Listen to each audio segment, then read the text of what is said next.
भाई good morning everyone. ठीक है बच्चे, टेस्ट का क्वेश्चन मैं कल आपके लिए कल एक्सप्लेन कर लेंगे ना, उसको कल करते हैं उसको। चलिए फिर स्टार्ट किया जाए। तो आज हम बात करेंगे आपके साथ में किस चीज की, रिसेप्टर टायरोसिन काइनेज की हम बात करने वाले हैं।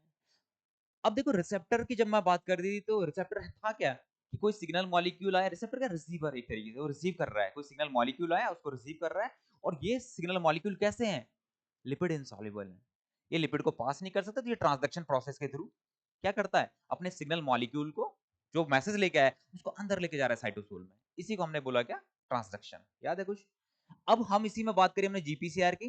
जीपीसीआर में हमने दो तरीके के जीपीसीआर देखे थे। कौन से थे? एक स्मॉल और एक लार्ज, है ना। स्मॉल का एग्जांपल था क्या? रास। आ रहा है कुछ ध्यान?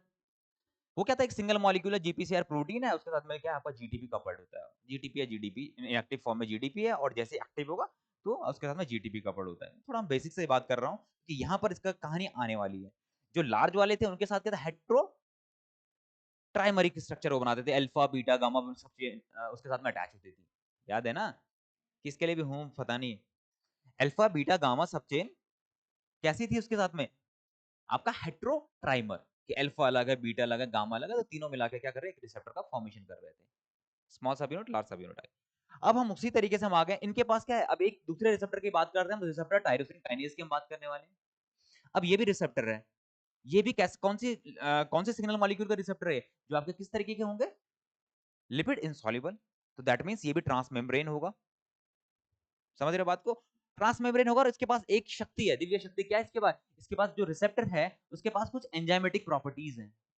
एंजाइमेटिक मतलब वहां पर क्या था, जीपीसीआर की अगर मैं बात करूं, जीपीसीआर में क्या होता था, अल्फा सब यूनिट पे क्या होता था, आपका जीडीपी बाउंड होता था, तो वो जीटीपी में कन्वर्ट होता था, एक्टिवेट हो जाता था। फिर वो आपका एडिनाइलेट साइक्लेज को एक्टिवेट कर रहा था, या फॉस्फोडाइस्ट्रेज को एक्टिवेट कर रहा था। याद है ना कुछ? यहां पर क्या है कि इसको किसी को एक्टिवेट करने की जरूरत नहीं है। जैसे इस पे सिग्नल मॉलिक्यूल बाइंड करेगा, इस एंजाइम के पास, खुद के पास ही कुछ रिसेप्टर टायरोसिन काइनेज एक्टिवेट, जहां पर टायरोसिन मिल रहा है उसको फास्फोराइलेट कर दे रहा है। कौन? एंजाइम खुद से। और कहां प्रेजेंट होगा? ये साइटोसोलिक फेज में प्रेजेंट होगा। आगे इसको और डिटेल में बताऊंगा, बट जस्ट थोड़ा बेसिक आइडिया ले लो आप। फिर उसके बाद क्या करता है, ये कुछ पाथवे को एक्टिवेट करता है। एक पाथवे आपका मैप काइनेज पाथवे, दूसरा इसमें एमटोर पाथवे।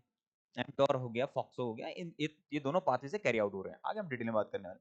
फिर कुछ नॉन रिसेप्टर टायरोसिन काइनेज भी रिसेप्टर होते हैं, जो ऐसे साइटोकाइंस हो गए आपके, इन्फ्लेमेटरी जो आपका होता है ना, साइटोकाइंस वगैरह, वो क्या करते हैं आपका इस तरीके से आपकी सिग्नलिंग करते हैं।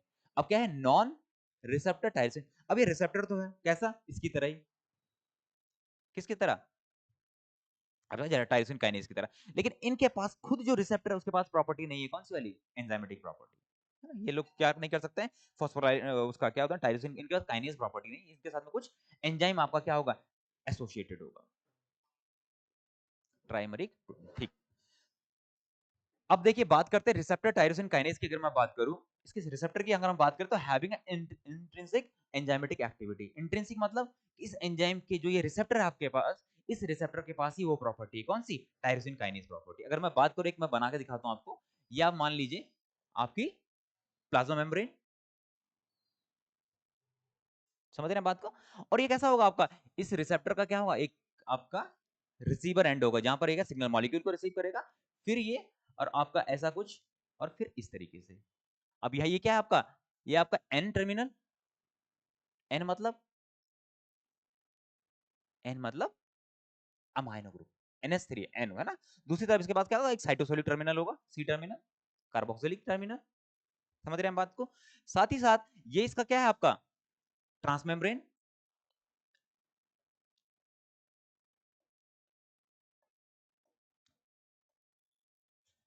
ये इसका ट्रांसमेम्ब्रेन पार्ट है। और यहां पर क्या होता है, इसका कुछ ये होता है, इसका एंजाइमेटिक एक्टिविटी होती है, इसको हम टायरोसिन काइनेज, या फिर हम इसको बोलते हैं टायरोसिन।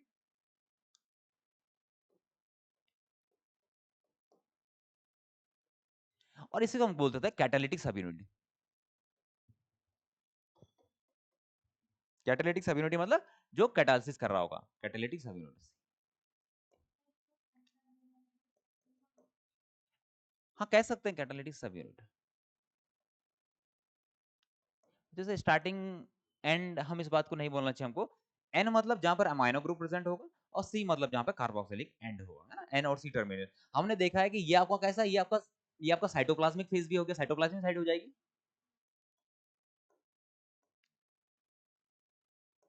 और ये एक्स्ट्रा सेलुलर,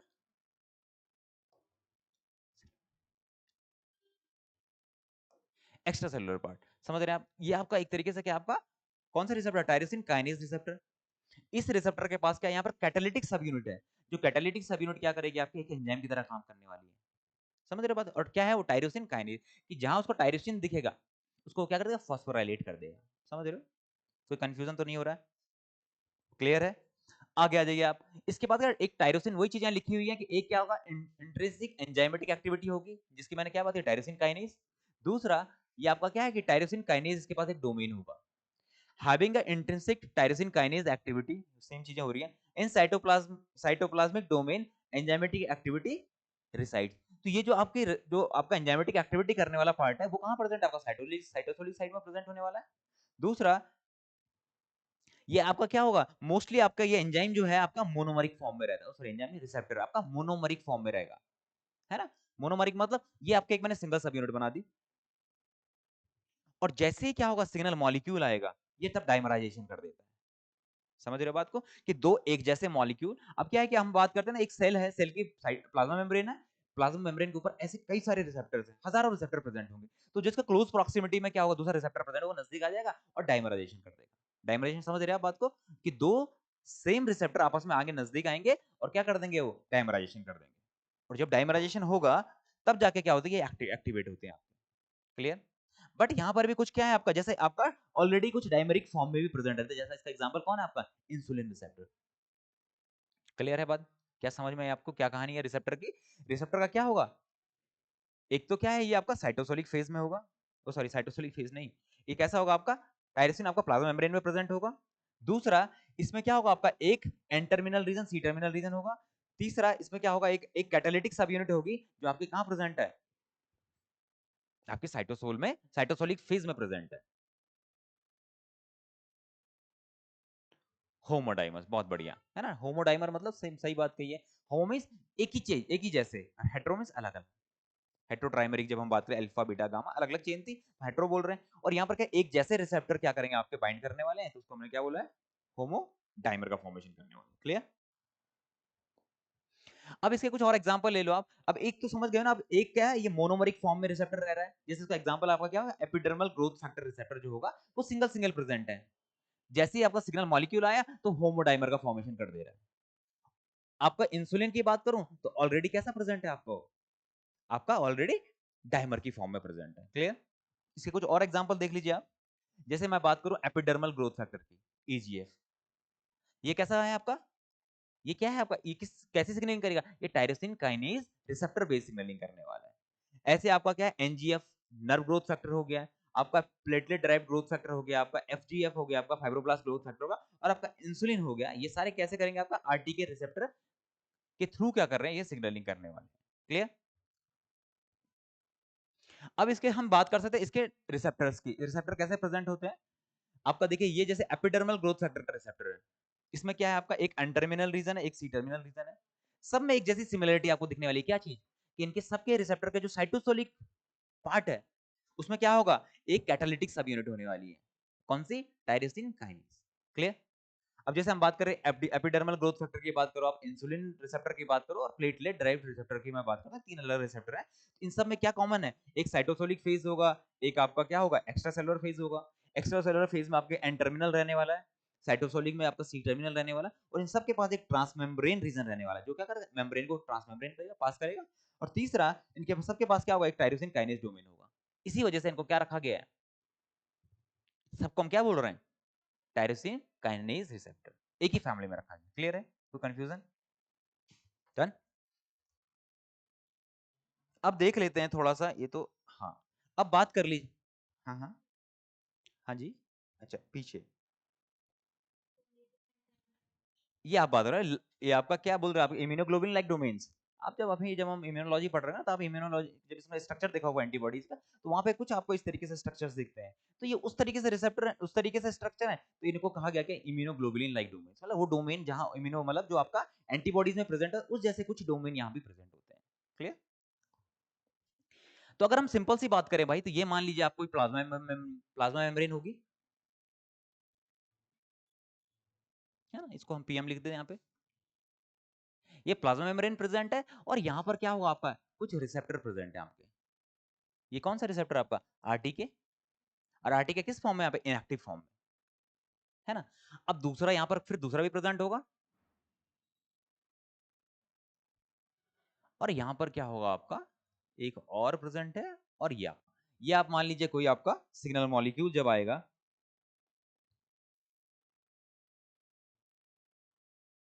ये सिग्नल मॉलिक्यूल आया आपका, सिग्नल मॉलिक्यूल आते ही क्या हो जाएगा, आपका फर्स्ट स्टेप है आपका क्या होने वाला, रिसेप्टर डायमराइजेशन।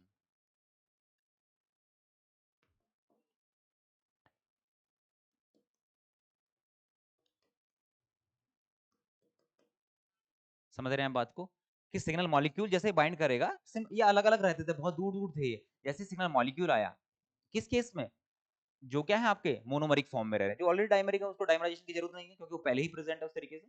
तो आपका रिसेप्टर सिग्नल मॉलिक्यूल आया, उसने बाइंड किया आपको किसके साथ, आरटी के रिसेप्टर के साथ में बाइंड किया, और आरटी के रिसेप्टर के बाइंड करते क्या होगा, रिसेप्टर का डायमराइजेशन होगा, और रिसेप्टर डायमराइजेशन होते ही क्या हो जाएगा, आपका जो ये रिसेप्टर है,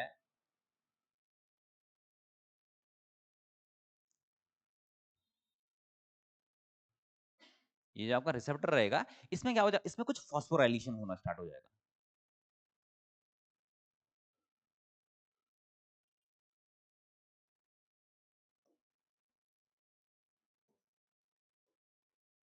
क्या हो रहा है, सिग्नल मॉलिक्यूल आया, इसको मैं लाइगेंड लिख लूं यहाँ पे, सही रहेगा, है ना, ये आपका रिसेप्टर हो गया। अब क्या होगा, जैसे ही रिसेप्टर का डायमराइजेशन हुआ, रिसेप्टर एक्टिवेट हो गया, और रिसेप्टर करने वाला आपका फॉस्फोराइलेशन, कैसा phosphorylation, auto and cross phosphorylation, दो तरीके का फॉस्फोराइलेशन का यहाँ पर फॉस्फोराइलेशन होने वाला है।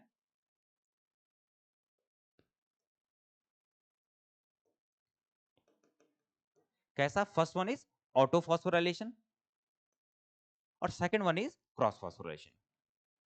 अब ऑटो और क्रॉस से क्या समझेंगे आप, ऑटो फॉस्फोराइलेशन मतलब हो गया कि खुद के रिसेप्टर को ही फॉस्फोराइलेट करना, फिर क्रॉस फॉस्फोराइलेशन मतलब होगा कि आपका इसने इसको इसको फॉस्फोराइलेट कर दिया, इसने इसको फॉस्फोराइलेट कर दिया। मेरी बात को समझ रहे हो, कि पहला स्टेप क्या था, सिग्नल मॉलिक्यूल आया, सिग्नल मॉलिक्यूल ने जैसे आपके रिसेप्टर को बाइंड किया, उसका डायमराइजेशन होगा, डायमराइजेशन होते ही क्या हो जाएगा, आपका रिसेप्टर एक्टिवेट हो जाएगा। रिसेप्टर एक्टिवेशन का मतलब क्या है, जो उसमें एंजाइमेटिक एक्टिविटी है वो आपकी क्या हो रही है, एक्टिवेट हो गई, उसने फॉस्फोराइलेशन स्टार्ट कर दिया, कैसा, ऑटो फॉस्फोराइलेशन, पहले खुद को ही फॉस्फोराइलेट किया, और कहां पे करेगा, टायरोसिन ना, टायरोसिन में तो टायरोसिन अमीनो एसिड में फॉस्फोराइलेट कर देगा, क्योंकि नाम क्या है इसका, टायरोसिन, आरटी का रिसेप्टर टायरोसिन काइनेज, इसने फॉस्फोराइलेट किया, पहले खुद को किया, देन ये क्रॉस फॉस्फोराइलेशन कर दिया। अब जैसे ये ऐसा ये फॉस्फोराइलेशन हो जाता है, तो ये क्या कर देगा, यहां पर एक क्रिएट कर देगा, ये क्रिएट डॉकिंग साइट। आपने सुना होगा ना, डॉक, डॉक होते हैं ना, जहां पर शिप, बड़े बड़े शिप को क्या किया जाता है, शिपयार्ड्स जो होते हैं, डॉक मतलब होता है खूंटा, नहीं बोलते हैं, इसमें क्या होता है, आप उसमें रस्सी रस्सी से बांध के देखते हैं, क्या कई मूवी, चुप चुप के मूवी देखी आप लोगों ने, अब मैं फिर वो एक मूवी में मतलब क्या करते हैं, डॉक मतलब ये हो गया कि खूंटा, कि जिसमें क्या होता है, जैसे शिप है, शिप को रस्सी से जिसपे बांधते हैं, टाई अप करते हैं, उसको हम बोलते हैं खूंटा, है ना, उसको हम बोलते हैं डॉक। अब इसने क्या करता है, डॉकिंग साइट क्रिएट कर दी, कहां पर, इसकी कौन सी साइट पे, साइटोसोलिक साइड में। अब डॉकिंग किया मतलब दैट मींस ये किसी को डॉक कर सकता है, अब कोई प्रोटीन इसमें डॉक कर जाएगी, डॉक मतलब बाइंड अप हो जाएगी, क्योंकि खुटा तैयार हो चुका है। तो अब आपका कोई प्रोटीन जो अब इसकी क्या होगी, आपका डॉक कर सकती है। अब मान लीजिए ये कोई आपकी प्रोटीन है, ये क्या कर सकती है, अब ये बाइंड कर सकती है, इससे पहले नहीं बाइंड कर पा रही थी, क्यों नहीं बाइंड कर पा रही थी, क्योंकि वो डॉकिंग साइट नहीं बनी थी वहां पर। समझ रहे हो ना बात को, फॉस्फोराइलेशन होते डॉकिंग साइट कर क्रिएट हो गई, डॉकिंग साइट क्रिएट हो गई, तो कोई प्रोटीन उसमें बाइंड कर पाती है, उन प्रोटीन को हम बोलते हैं, क्या नाम बोलते हैं इनको, एडेप्टर प्रोटीन। क्या होता है एडेप्टर, एडेप्टर क्या होते हैं, जो अडॉप्ट कर ले, नहीं, एडेप्टर आपने देखा होगा ना, जैसे आपने अपना क्या बोलते हैं इसको हम लोग, चार्जर होता है फोन का चार्जर, उसमें क्या बोलते हैं एडेप्टर, और दूसरा क्या होता है यूएसबी केबल, है नहीं, होती तो अलग अलग। एडेप्टर का काम करना है जो चीजों को जोड़ना, कि सर्किट को जोड़ रहा है वो केबल से, तो ऐसे ही इसका काम होगा एडेप्टर का, क्या करना, किसी चीज को जोड़ना, है ना, और फिर उसमें हम बोलते हैं क्या चीज, कि उसमें साइट होनी चाहिए क्या, यूएसबी है कि नहीं है। तो ऐसे ही इसके पास क्या होता है, आपका SH2 डोमेन होता है, SH2 डोमेन, जैसा ना यूएसबी है कि नहीं है, तो आपका SH2 डोमेन प्रेजेंट होगा। SARS SRC SH2 डोमेन मतलब हो गया आपका SH2 डोमेन इज, इसको हम बोलते हैं SRC होमोलॉगी डोमेन।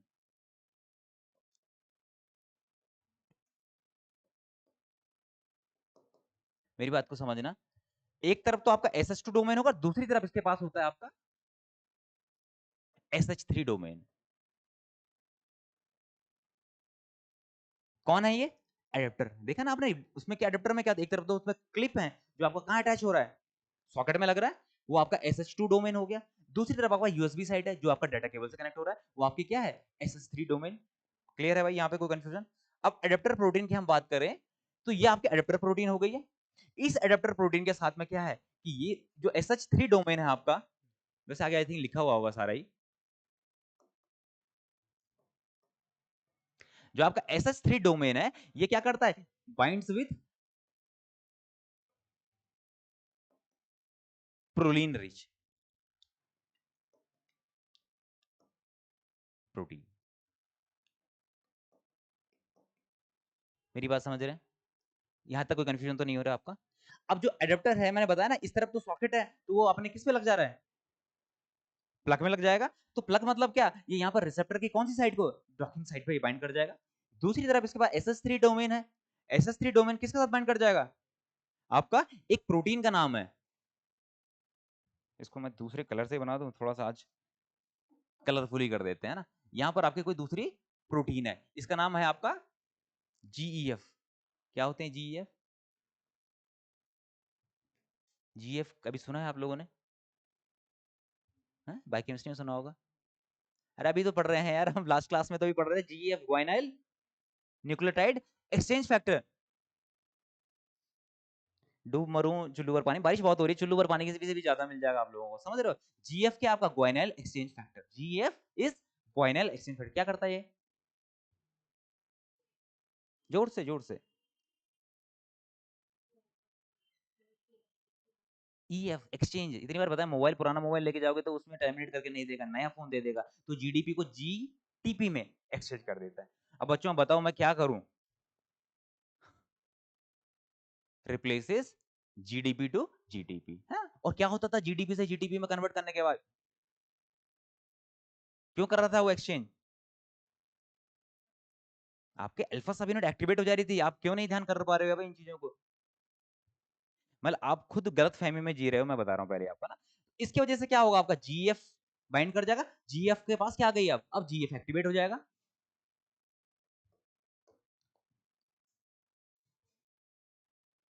समझ रहे हो बात को? अब GF एक्टिवेट कैसे होगा कि GDP से GF एक्टिवेट, हाँ सॉरी, ग्वाइनल एक्सचेंज फैक्टर आपका एक्टिवेट हो गया। समझ रहे हैं बात को, कोई कंफ्यूजन हो रहा है? भाई ऑनलाइन में आप लोग भी बताते रहना भाई, फिर बाद में क्या हो जाता है, कोई कमेंट वमेंट मिस हो जाएगा, वो प्रॉब्लमेटिक हो जाएगा। तो आपको कहीं कंफ्यूजन हो, अगर आपको नहीं समझ में आया भाई, आप माइक ऑन कर लेना, बट आप क्या करें, वहीं पे उसको करेक्ट करने की कोशिश करना। अब यहां तक कि आप कहानी समझो नहीं समझो, कोई कंफ्यूजन हो रहा है यहां तक नहीं हो रहा है, क्लियर है चीजें? सिंपल से क्या हुआ है, आपका रिसेप्टर कैसा था, सिंगल रिसेप्टर होता था, मोनोमरिक फॉर्म में था, सिग्नल मॉलिक्यूल आया, सिग्नल मॉलिक्यूल ने बाइंड किया, तो रिसेप्टर का डाइमराइजेशन हो गया। रिसेप्टर डाइमराइजेशन होने के बाद क्या, रिसेप्टर एक्टिवेट हो गया। रिसेप्टर एक्टिवेट हुआ तो उसने फॉस्फोराइलेशन कर दिया, दो तरीके का फॉस्फोराइलेशन, पहले खुद को फॉस्फोराइलेट किया, देन उसने क्या कर दिया, क्रॉस फॉस्फोराइलेशन कर दिया, है ना। खुद को फॉस्फोराइलेशन, क्रॉस फॉस्फोराइलेशन वजह से क्या हो गया, वहां पर एक डॉकिंग साइट बन गई।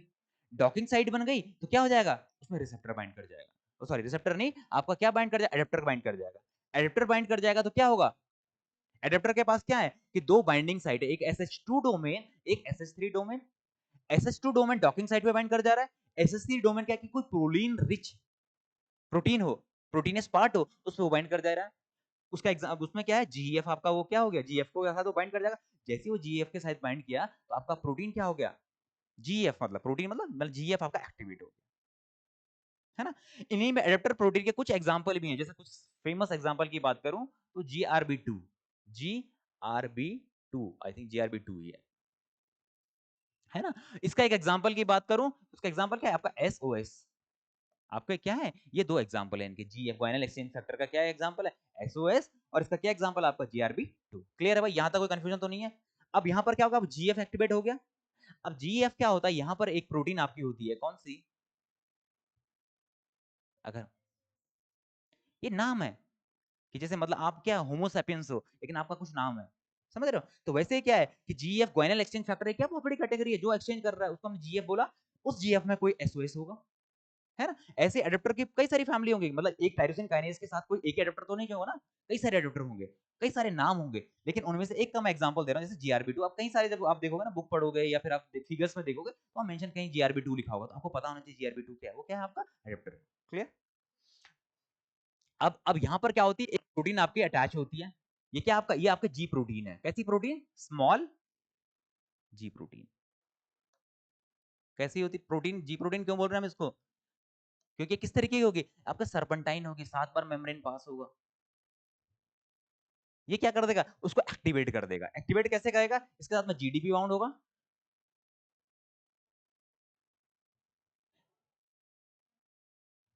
और प्रोटीन का नाम क्या है, रास, मेरी बात समझ रहे हो, ये क्या है, स्मॉल जी प्रोटीन है, ये सारी प्रोसेस चली, जीएफ एक्टिवेट हुआ, जीएफ एक्टिवेट हुआ तो यहाँ पे जीडीपी बाउंड था, तो जीडीपी बाउंड होते ही क्या होगा, ये क्या ऐसा है आपका इनएक्टिवेट टाइप होगा,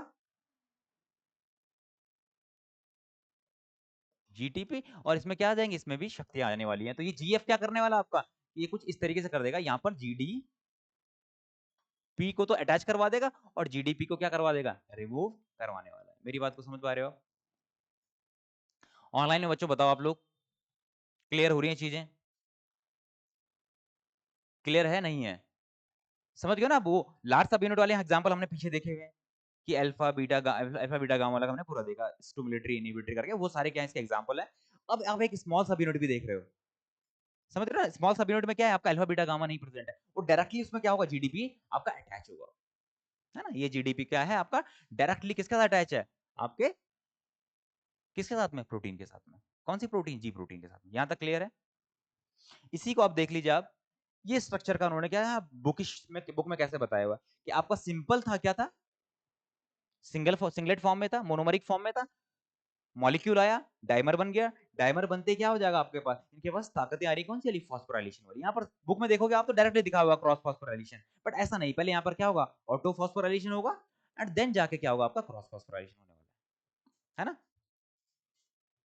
अब आ जाइए आप, इसने क्या बाइंड किया इसके पास, फिर डाउनस्ट्रीम सिग्नलिंग में क्या एडेप्टर मॉलिक्यूल ने बाइंड किया, उसके पास क्या इधर SS2 डोमेन प्रेजेंट होगा, दूसरी तरफ क्या होगा SS3 डोमेन प्रेजेंट होगा, वो SS3 डोमेन क्या करता है आपका प्रोलीन रिच जो पार्ट होगा उसके साथ में बाइंड कर देता है, क्लियर है भाई, यही चीज यहाँ पर बताई हुई है, देखो लाइगेंड है, जैसे आपका EGF हो गया, एपिडर्मल ग्रोथ फैक्टर हो गया, इंसुलिन लाइक ग्रोथ फैक्टर्स हो गए आपके, ये क्या करेंगे, बाइंड करेंगे आपके रिसेप्टर के पास, एक्स्ट्रा सेलुलर लाइगेंड की बाइंडिंग होगी, आपका single single transmembrane alpha helix होता है वो रिसेप्टर के बारे में, इंट्रासेलुलर आपका टायरोसिन काइनेज डोमेन होगा, और लाइगेंड बाइंडिंग होते क्या होगा, रिसेप्टर का डाइमराइजेशन, ऑटो फॉस्फोराइलेशन और क्रॉस फॉस्फोराइलेशन होने वाला है, और recruitment of adapter protein GRB2 जो मैं आपको बता चुका हूं, उसका क्या एग्जांपल है, GRB2 ने बाइंड किया और GRB2 के पास में क्या है, एक SS2 डोमेन प्रेजेंट होगा, जिसके जो क्या करता है आपका, जो phosphorylated means phosphorylated receptor tyrosine kinase से बाइंड करेगा, दूसरी तरफ आपके पास क्या प्रेजेंट है, SS3 डोमेन होगा, किसके पास, एडेप्टर के पास,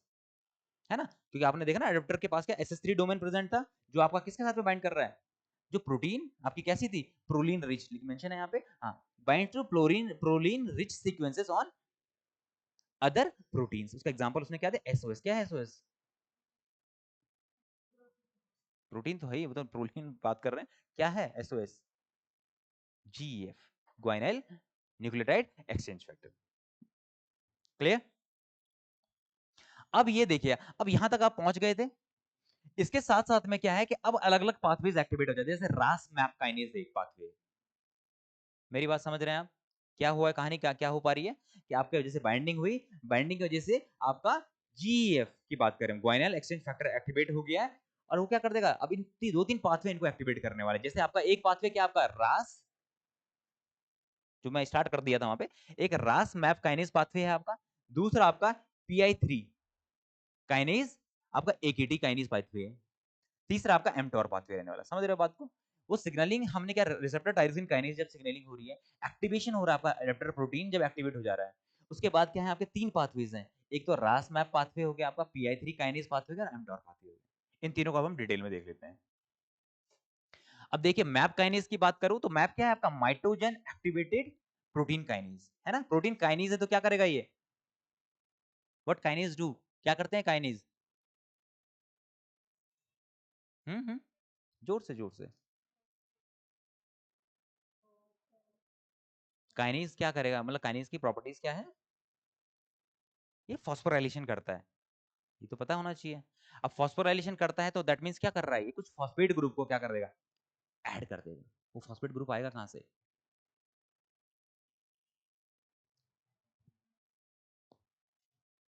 ज्यादा स्लो तो नहीं रहा, ज्यादा तेज तो नहीं रहा भाई, है?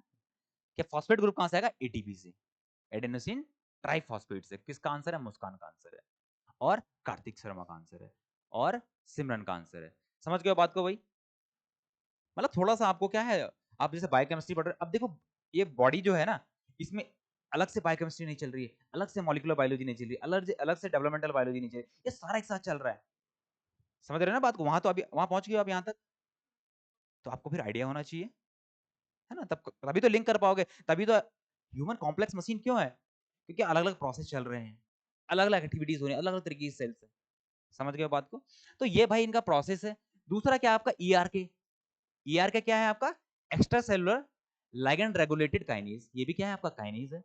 तीसरा राफ की बात करें तो रास एसोसिएटेड काइनेज, ये सारे क्या है आपके, काइनेजेस हैं। काइनेज मतलब जो फॉस्फोराइलेशन करेंगे, एटीपी को से आपका फॉस्फेट ग्रुप लेंगे और किसी प्रोटीन के ऊपर ये फॉस्फोराइलेशन करेंगे। चलो इस पाथवे को देखा जाए फिर। तो देखिए ये इस तरीके से आपका ये पाथवे होता है। अभी हम कहां तक पहुंच गए थे कि आपका SS2 डोमेन वाला प्रोटीन, ये आपका क्या है, ये आपका एडेप्टर प्रोटीन। विजिबल है ये कलर जा रहा है, या एक ही एक जैसा ना हो जाए। ये एडेप्टर प्रोटीन है, ग्वाइनल एक्सचेंज फैक्टर हो चुका था, जो मैं आपको ऑलरेडी अपना क्या बोलते हैं सुंदर सा जो मैंने डायग्राम बनाया है, उसमें ग्वाइनल एक्सचेंज फैक्टर एक्टिवेट हो गया था। ग्वाइनल एक्सचेंज फैक्टर क्या कर रहा था आपका, रास जीटीपी से रास जीडीपी में कन्वर्ट कर देता था, और आपका रास जीटीपी हो जा रहा था, है ना। जीडीपी एक्टिवेट कर दिया ना रास प्रोटीन को। रास प्रोटीन जैसे एक्टिवेट होती है, इससे एक प्रोटीन जाके बाइंड कर लेती है, कौन सी, क्या नाम है इसका, राफ। मेरी बात को समझिए, राफ क्या था, काइनेज है ये भी एक तरीके से। तो राफ एक्टिवेट हुआ, राफ मैक को एक्टिवेट कर रहा है, मैक ईआरके को एक्टिवेट कर रहा है। मेरी बात को समझ रहे हैं आप, क्या कहानी हो रही है? यहां तक तो कोई कंफ्यूजन नहीं होना चाहिए। अब यहां से देखो आप, राफ एक्टिवेट हुआ ना, जैसे राफ एक्टिवेट हो रहा है आपका, तो राफ क्या है, ये जो राफ हो गया आपका, ये मैक हो गया आपका, और जो ईआरकी हो गया आपका, ये क्या है, एक प्रोटीन से ऑलरेडी अटैच्ड है, जुड़े हुए हैं, जिसको हम बोलते हैं स्कैफोल्ड प्रोटीन, है ना। इसका नाम है केएसआर, ये केएसआर से ऑलरेडी अटैच्ड है। ऐसा नहीं कि ढूंढने जाना पड़ रहा है कि फिर रास एक्टिवेट, राफ एक्टिवेट हुआ, राफ किसी मैक को ढूंढने जा रहा है, कि साइटोसोल में फैला हुआ तो मैक को ढूंढना पड़ेगा। इसी वजह से ये सिग्नलिंग बहुत फास्ट भी है भाई, क्योंकि सारे जितने भी क्या है आपके सिग्नल मॉलिक्यूल्स हैं, या जो आपके क्या कहेंगे हम लोग, जितनी प्रोटीन्स हैं, ये एक ऑलरेडी एक प्रोटीन के साथ अटैच है, जो आपकी स्केफोल्ड प्रोटीन है। तो आपने एक को एक्टिवेट किया, एक ने दो को एक्टिवेट किया, दो ने तीन को एक्टिवेट कर लिया। समझ गए हम बात को? और इन्हीं को हम नाम दे रहे हैं, क्या चीज, आपका क्या है, जो राफ है आपका, ये आपका सेरीन थ्रेओनिन काइनेज, मतलब जहां इसको सेरीन थ्रेओनिन मिलेगा वहां काइनेज कर देगा, मतलब फॉस्फोराइलेशन कर देगा। जो आपका एमईके है, मैक क्या है आपका, टायरोसिन थ्रेओनिन काइनेज। तो चौथा वाला तीसरा प्रोटीन आपका, ये आपका क्या है, सेरीन थ्रेओनिन काइनेज। मेरी बात समझ रहे हो, कि पहला जो आपका राफ, मैक और ईआरके हैं, ये सारे क्या आपके काइनेजेस हैं। काइनेज मतलब ये फॉस्फोराइलेशन करेंगे, और कैसे फॉस्फोराइलेशन करेंगे, जो राफ है आपका सेरीन थ्रेओनिन काइनेज है, जहां पर इसको सेरीन थ्रेओनिन मिलेगा वहां ये फॉस्फोराइलेट कर रहा है। जो आपका मैक है, मैक आपका टायरोसिन थ्रेओनिन काइनेज, जहां टायरोसिन थ्रेओनिन का सीक्वेंस होगा वहां ये फॉस्फोराइलेशन करने वाला है। चौथा आपका ईआरके काइनेज क्या है आपका, सेरीन थ्रेओनिन काइनेज। मेरी बात को समझ रहे हो? हम्म, ये बंधे हुए हैं ऑलरेडी, कलेक्ट करके नहीं रखा हुआ, ये ऑलरेडी इसके साथ बाइंड अप है ना, इसने बाइंड अप किया हुआ है, और इसी वजह से सिग्नलिंग आपकी बहुत ही फास्ट होती है। जैसे आपका ईआर के एक्टिवेट होता है, ये रिस्पांस कर देगा। एक और चीज यहाँ लिखा हुआ है, जैसे मैप काइनेज काइनेज, MAP लिखा हुआ, के मतलब क्या है, आपको कुछ भी तो नहीं रहा है, क्या है ये, ऐसे पूछो ना जहां समझ में नहीं आया। ये क्या, काइनेज काइनेज काइनेज, है ना। ऐसे आपका map kinase kinase, map kinase. हाँ, ऐसा क्यों है, ये होना चाहिए था आपका क्वेश्चन, लेकिन आपने किसी ने क्वेश्चन नहीं किया ना, आपने इस बारे में जानने की कोशिश की है। तो देखो होता क्या है, कि अगर मैं बात करूं यहाँ पर, कि अगर मैंने कोई प्रोटीन, मान लीजिए प्रोटीन हम कोई भी ले लें, ये प्रोटीन एक्स ले लेते हैं, है ना, ये प्रोटीन ए ले लेते हैं हम, कोई ए प्रोटीन है, ऐसा होता है? कोई ना हो सकती है प्रोटीन जो उसको उसको उस पे फॉस्फेट ग्रुप ऐड कर रहा है, उसको क्या कहेंगे हम? हैं? काइनेज बोलेंगे। और क्या जैसे हम इसका नोमेनक्लेचर होता है तो हम क्या बोलेंगे इसका? अब जो सपोज इस पे कोई फॉस्फेट ग्रुप ऐड करे, है ना, इस प्रोटीन का नया नाम होगा, ये होगा protein A, protein A kinase. मेरी बात को समझ रहे हैं आप? ऐसे ही लिखते हैं, ऐसे ही नोमेनक्लेचर करते हैं, ऐसे ही करते हैं। अब सपोज इस प्रोटीन को भी कोई फॉस्फोलाइट तो कर रहा होगा, अगर इसको कोई फॉस्फोलाइट करता है उसको हम क्या बोलेंगे? इसका नाम आएगा ना। देखो हम नाम नेमिंग कैसे कर रहे हैं कि प्रोटीन जिसको फॉस्फोराइलेट कर रहा है ना, उस पे वो काइनेज, कि प्रोटीन ए काइनेज क्या करता है आपका? प्रोटीन को फॉस्फोराइलेट करता है। अब इसका नाम हो गया, इसका नामांकन हो गया, नोमेनक्लेचर हो गया। अब सोचिए जो इसको फॉस्फोराइलेट करे उसको क्या बोलेंगे हम? प्रोटीन। इसका नाम क्या है प्रोटीन का? पी प्रोटीन ए काइनेज इसका नाम है। बट ये क्या कर रहा है? ये तो इसका नाम है ना, ये इसको फॉस्फोराइलेट कर रहा है, तो काइनेज काइनेज नहीं आएगा। मेरी बात समझ रहे हैं? इसका नोमेनक्लेचर ऐसा हो गया कि ये इसको फॉस्फोराइलेट करता है भाई। अब ऐसे ही इसको भी तो कोई फॉस्फोराइलेट कर रहा करेगा, अगर मान लीजिए, उसका नाम क्या हो जाएगा? पी प्रोटीन काइनेज, काइनेज का नाम है, एक और काइनेज ऐड हो जाएगा, तो के है क्या? काइनेज। क्लियर? तो अब यही कहानी यहां पर चली कि रास क्या करता था। अब इसको हम ऐसे में लेंगे तो कंफ्यूजन हो रहा है कि कोई प्रोटीन थी, है ना, उसको ये काइनेज करता, मैप प्रोटीन है, उसको ये काइनेज कर रहा है, मतलब फॉस्फोराइलेट कर रहा है, इसका क्या नाम आ जाएगा? Map kinase. ये इसको फॉस्फोराइलेट कर रहा है, तो मैप काइनेज को जो फॉस्फोराइलेट करेगा वो मैप काइनेज काइनेज। ऐसे ही जो मैप काइनेज काइनेज को फॉस्फोराइलेट करेगा उसका मैप काइनेज काइनेज काइनेज। मेरी बात को समझ रहे हो? कोई कंफ्यूजन तो नहीं हो रहा है? क्लियर हो रही चीजें? तो ये आपका क्या था प्रोसेस? कौन सा वाला? रिसेप्टर टायरोसिन काइनेज का पाथवे है, जिसमें आपका कौन सी प्रोटीन एक्टिवेट हो रही है? रास प्रोटीन एक्टिवेट हो रही है। रास कौन सी प्रोटीन है आपकी? रास इज कौन सी है? GPCR protein. समझ गए आप बात को? एक बार इसको अब देख लीजिए, एक बार मैं इसको फिर से आपको समराइज करा देता हूं। रिसेप्टर है टायरोसिन काइनेज, जैसे ही सिग्नल मॉलिक्यूल आएगा फर्स्ट डाइमराइजेशन होगा, डाइमराइजेशन होती है एक्टिवेट, एक्टिवेशन होते ही क्या हो जाएगा? Phosphorylation, auto phosphorylation and cross phosphorylation. Auto and cross phosphorylation के बाद क्या होगा? एक डॉकिंग साइट जनरेट होगी। डॉकिंग साइट जनरेट हो रही है तो वहां पर क्या बाइंड करेगा? आपका एडेप्टर प्रोटीन। एडेप्टर का एग्जांपल क्या था? GRB2। वो एक्टिवेट होगा, तो अब जो एडेप्टर प्रोटीन है, नहीं, GRB2 जो प्रोटीन है उसके पास दो साइट्स हैं, एक आपकी SH2 डोमेन और SH3 डोमेन। SH2 डोमेन से वो आपका डॉकिंग साइट पे बाइंड कर रहा है रिसेप्टर के साथ में, और SH3 डोमेन से क्या था? जो प्रोलीन रिच पार्ट होगा किसका? प्रोटीन का, उसके साथ बाइंड कर जाएगा। वो कैसी प्रोटीन? उसका नाम क्या था? GEF। इसका एग्जांपल क्या था? SOS। ये एक्टिवेट हुआ, GEF है तो भाई ग्वाइनाइल एक्सचेंज फैक्टर है, ये एक्सचेंज करेगा, आपका क्या कर देगा? जो रास प्रोटीन है, जो क्या है आपकी GTP, नो सॉरी, GPCR है जो आपका, GPCR आपका एक्टिवेट हो जाएगा। कैसे? क्योंकि GEF ने क्या कर दिया? GTP को बदल के GTP बना दिया। ये एक्टिवेट हुआ, एक्टिवेट होते इसमें क्या बाइंड कर रहा है? एक प्रोटीन बाइंड कर दे रही है, वो भी क्या है आपका? काइनेज। इसका नाम क्या है? राफ। राफ एक्टिवेट हुआ, राफ ने किसको? मैप काइनेज काइनेज काइनेज को एक्टिवेट कर दिया, जो आपका क्या है? सेरीन थ्रेओनीन काइनेज है। मतलब ये समझ रहे हो ना, थेरिन थ्रेओनीन काइनेज क्यों बोल रहा हूँ? क्योंकि सेरीन और थ्रेओनीन पे कहीं फॉस्फोराइलेशन कर रहा होगा। दूसरा आपने इसने एक्टिवेट किया क्या? मैक को। मैक क्या है आपका? थ्रेओनीन थ्रेओनीन काइनेज है। ये थ्रेओनीन थ्रेओनीन नहीं, टायरोसिन थ्रेओनीन काइनेज है। ये आपका क्या करने वाला है? जहां पर टायरोसिन और थ्रेओनीन इसको मिलने वाला, वहां ये फॉस्फोराइलेट कर देगा। तो दैट मींस इस पे कोई वो साइट होगी, इस पे वो साइट है, तो ये फॉस्फोराइलेट कर रहा है इसको। इसने इसको फॉस्फोराइलेट किया, किसको? ERK को, ये एक्टिवेट हो गया। अब ERK की जो आपका नेक्स्ट पाथवे है, वो कुछ इसके साइटोसोलिक पार्ट भी हो सकता है, और आपका कौन सा पार्ट भी होता है? न्यूक्लियर पार्ट भी हो सकता है। वेरी, हाँ हाँ, इसको मैप काइनेज काइनेज काइनेज भी बोलते हैं। क्यों? उसके बेसिस मैंने आपको जो अभी स्टोरी बताई है कि एक प्रोटीन को जो फॉस्फोराइलेट कर देगा, वो प्रोटीन काइनेज हो जाएगा। उसको जो एक्टिवेट, उसको जो फॉस्फोराइलेट कर देगा वो प्रोटीन काइनेज काइनेज, मतलब उसी तरीके से उन्होंने एक एक काइनेज काइनेज इसको ऐड कर दिया। अब देख लीजिए अब क्या हो गया कि जो ERK आपका क्या था? फॉस्फोराइलेट हो चुका है। अब जब इसका फॉस्फोराइलेशन हुआ है, तो फॉस्फोराइलेशन होते क्या कर जाएगा? ये न्यूक्लियस में मूव कर जाता है। समझ गए बात को? ये न्यूक्लियस में जैसे ही मूव कर रहा है, तो न्यूक्लियस में मूव करते क्या होगा आपका? ये क्या कर देगा आपका? फॉस्फोराइलेशन करा देगा। किसका? कोई ELK1 प्रोटीन है, प्रोटीन नहीं सॉरी, ये ट्रांसक्रिप्शन फैक्टर्स हैं। अब जैसे ELK1 का आपका क्या हो गया? आपका फॉस्फोराइलेशन हो रहा है, और साथ ही साथ यहाँ पर SRF एक प्रोटीन है, प्रोटीन के मतलब ये सारे ट्रांसक्रिप्शन फैक्टर हैं, ये आपके क्या है, एक बाइंड किए होंगे एसआरई रीजन में, एसआरई, एसआरई रीजन, इसको क्या बोलते हैं, एस आर, क्या लिखा हुआ है, एस आर एफ है ना।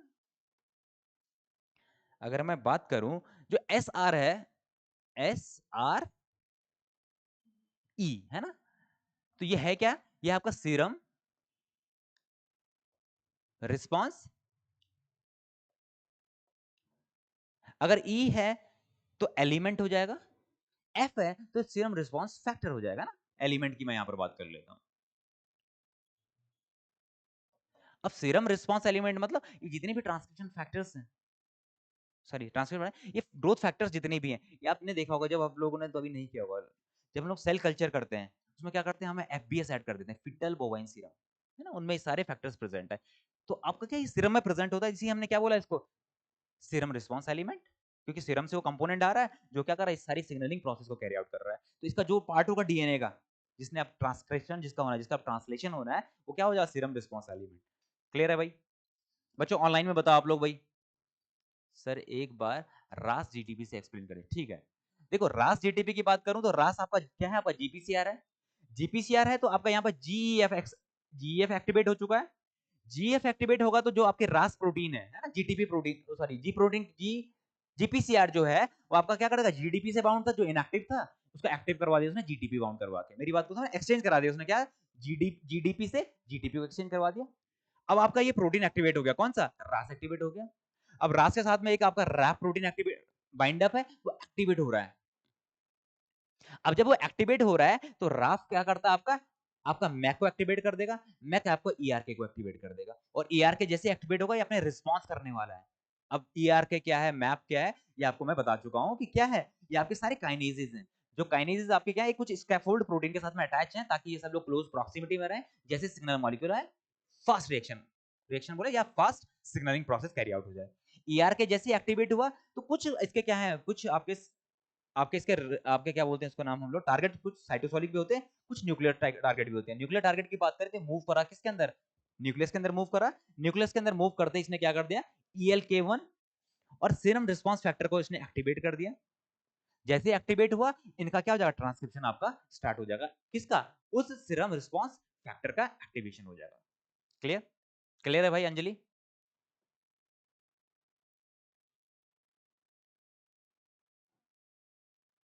एनएस, एनएलएस के थ्रू जाएगा बच्चे, ऐसे ये आपका वैसा तो नहीं है ना, ईआर के न्यूक्लियस उसके साथ थ्रू, न्यूक्लियर पोर के थ्रू ये जाएगा, एनएलएस के थ्रू जाएगा ना, डायरेक्ट नहीं चला जाएगा ये, डायरेक्ट क्या ये आपका क्या बोलते हैं इसका नाम, आपका नॉन पोलर नेचर का नहीं है, ये तो प्रोटीन है। प्रोटीन कैसी होती है आपकी, इसके कुछ कुछ इनको कुछ क्या चाहिए होता है, मीडिएटर चाहिए होगा, है ना, न्यूक्लियर में पोर प्रेजेंट है, उन पोर के थ्रू क्या कर जाएगा, ये एंटर कर जाएगा न्यूक्लियस में, और बाकी आपके ये सारे काम करने वाले हैं। क्लियर? अब कहाँ है हम लोग, यहाँ पे हम लोग, तो यही सारी फिर उसकी थ्योरी दी गई है कि भाई एसओएस मतलब सन ऑफ सेवन लेस करके इसका नाम होगा, तो उसको शॉर्ट फॉर्म में एसओएस बोल दिया है। ये आपका ग्वाइनाइल न्यूक्लियोटाइड एक्सचेंज फैक्टर है, ये बाइंड्स टू जीआरबी2, जीआरबी2 के एसएस3 डोमेन वो प्रोलिन रीच के साथ इंटरेक्ट कर जाएगा। एसओएस क्या करता है, कैटलाइजेस एक्सचेंज ऑफ जीडीपी से जीटीपी, और जिसके वजह से आपका रास एक्टिवेट होगा। रास एक्टिवेट होगा तो रास is small ji protein coupled, GPCR है आपका, एक्टिवेट फ्रॉम रास जीटीपी, इनएक्टिवेट इन रास जीडीपी।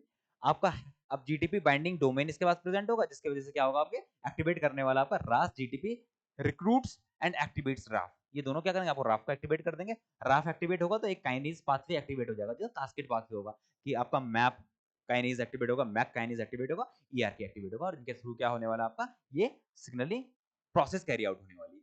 अब देखिए जो अब आपका था ना, वो ईआरके न्यूक्लियर में ट्रांसलोकेट कर रहा था, उसके बाद क्या कर देगा ये, ERK phosphorylates, phosphorylate cytosolic substrates and translocates to the nucleus. In nucleus जो ERK phosphorylates transcription factor such as ELK1 और C-फॉस को एक्टिवेट कर रहा था ये, याद आ रहा है ना, ELK1 वहां पे उसका फॉस्फोराइलेशन कर रहा था। अब ELK1 की मैं बात करूं तो क्या कर, ये आपका ट्रांसक्रिप्शन फैक्टर है, ये ETS फैमिली का ट्रांसक्रिप्शन फैक्टर है, इतना डिटेल में जाने के नहीं, बस ये पता होना चाहिए ट्रांसक्रिप्शन फैक्टर है, मेनली इन न्यूक्लियस, और ये इनएक्टिव फॉर्म में रहता है। जैसे इसका फॉस्फोराइलेशन होगा एक्टिवेट हो जाएगा, ERK enters into the nucleus, और ELK का क्या करते हैं, ऑन सेरीन रेजिड्यू पे क्या करने वाला, फॉस्फोराइलेशन करने वाला है। फॉस्फोराइलेशन होगा तो ये एसआरएफ के साथ बाइंड कर रहा है, सीरम रिस्पांस एलिमेंट के साथ में बाइंड कर देगा, और उससे रिलेटेड ये activates immediate early gene including C-फॉस को ये क्या करवा देगा, ये एक्टिवेशन करवा देगा। दूसरा वहीं पे क्या C-FOS की बात करें तो immediate early response transcription factor आपका ये प्रोटोऑन्कोजेन है। क्या होते हैं प्रोटोऑन्कोजेन? अभी हमने कैंसर तो पढ़ा नहीं है। ऑन्कोजेन क्या होते हैं? What are oncogenes? है ना, थ्योरी को तो आप लोग एक बार देखेंगे तो वो बता चुका हूं, इसलिए थोड़ा मैंने जल्दी जल्दी में इसको कर लिया। क्या होते हैं ऑन्कोजेंस? पहले ऑन्कोलॉजी, ऑन्को होता क्या है?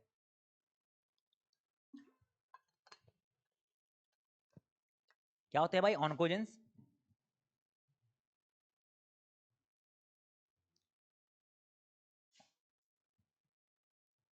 लीथल जीन्स ऑन्कोजेंस, लीथल जीन तो नहीं बोलेंगे बच्चे, जो कैंसर कॉज करें उनको बोलते हैं ऑन्को जीन्स। और ये प्रोटो ऑन्कोजीन है। प्रो मीन्स पहले वाले, पहले मतलब कि जब तक इनका क्या होगा, आपको एक लिमिटेड अमाउंट में इनका एक्सप्रेशन हो रहा है, तो ये क्या है आपके, ये नॉर्मल फंक्शनिंग चल रही है। दैट मींस ये आपके लिंक्ड अप होंगे किसके साथ में? सेल सर्वाइवल के लिए, सेल डिवीजन के लिए, सेल प्रोलिफरेशन के लिए। मेरी बात समझ रहे हैं आप?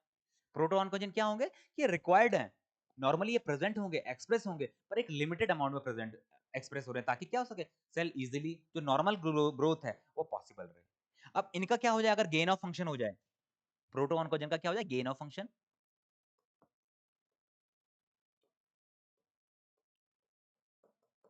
या हम बोले ओवर एक्सप्रेशन हो जाए,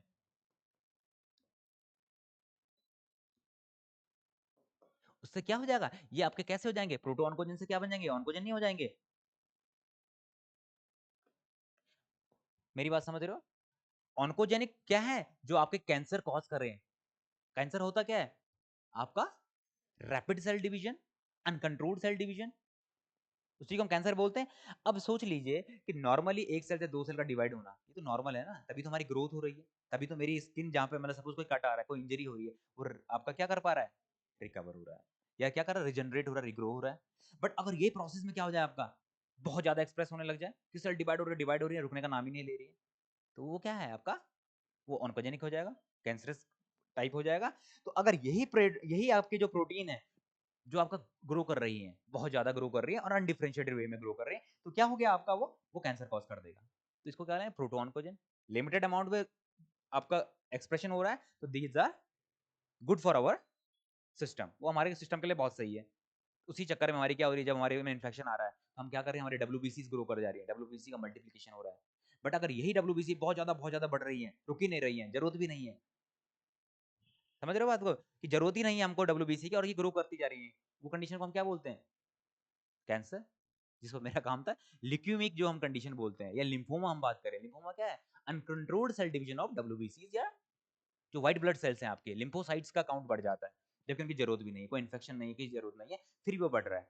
तो उनके उनके लिए क्या बोला मैंने आपको? प्रोटोऑन्कोजेन इनकी जरूरत होती है नॉर्मल केस में, लेकिन जब ये क्या करेंगे, इनका ही एक्सप्रेशन ज्यादा एक्सप्रेस करने लग जाए, ओवर एक्सप्रेस होने लग जाए, इनकी वजह से क्या हो जाता है? कैंसरस कंडीशन बन जाती है।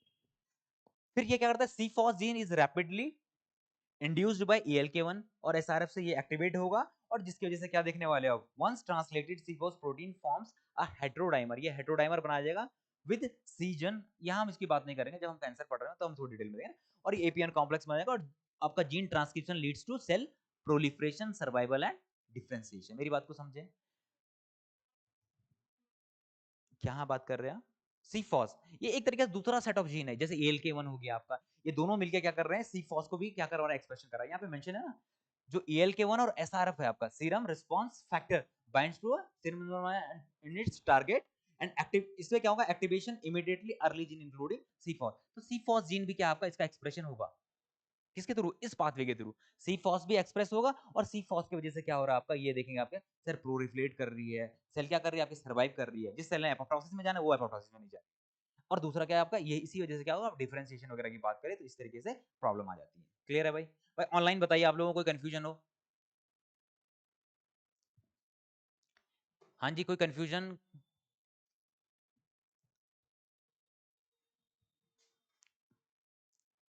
ठीक है, क्लियर है। और बच्चे ये जो आपने लीथल लिखा ना, लीथल नहीं बोलेंगे, लीथल मतलब डेथ होना, डेथ नहीं होती है कैंसर में। कहाँ डेथ हो रही है भाई? कैंसर से तो आपकी क्या एडवर्स कंडीशन में भी हो, सबका ग्लूकोज, वो बोलते हैं ना मैं ही सब खा जाऊंगा, तो जो ग्लूकोज कहाँ, जिसने कहीं और जगह यूज होना था, उसको भी वो क्या कर जा रहा है? उसको यूटिलाइज कर लेता है ना, क्योंकि एनर्जी की रिक्वायरमेंट बहुत ही हाई होती है वहां पे। अब थोड़ा सा बात करेंगे कि भाई, जैसे हमने अभी तक पढ़ा कि GPCR हमने पढ़ा, आरटीके हमने पढ़ लिया, थोड़ा बहुत आइडिया हमें लगा। ऐसा नहीं है कि भाई एक तरफ जीपीसीआर चल रहा है, एक सेल में जीपीसीआर चल रहा है, दूसरे में क्या चल रहा है, आरटीके चल रहा है। इनमें क्या होता है, आपका क्रॉस टॉक होता रहता है कि भाई अगर मतलब मान लीजिए अभी जैसे एग्जांपल देख लो आप, अब जैसे ग्रोथ फैक्टर आया, तो एक चीज बताओ, ग्रोथ फैक्टर कब जरूरत होगी, कब सेल ग्रो करेंगी?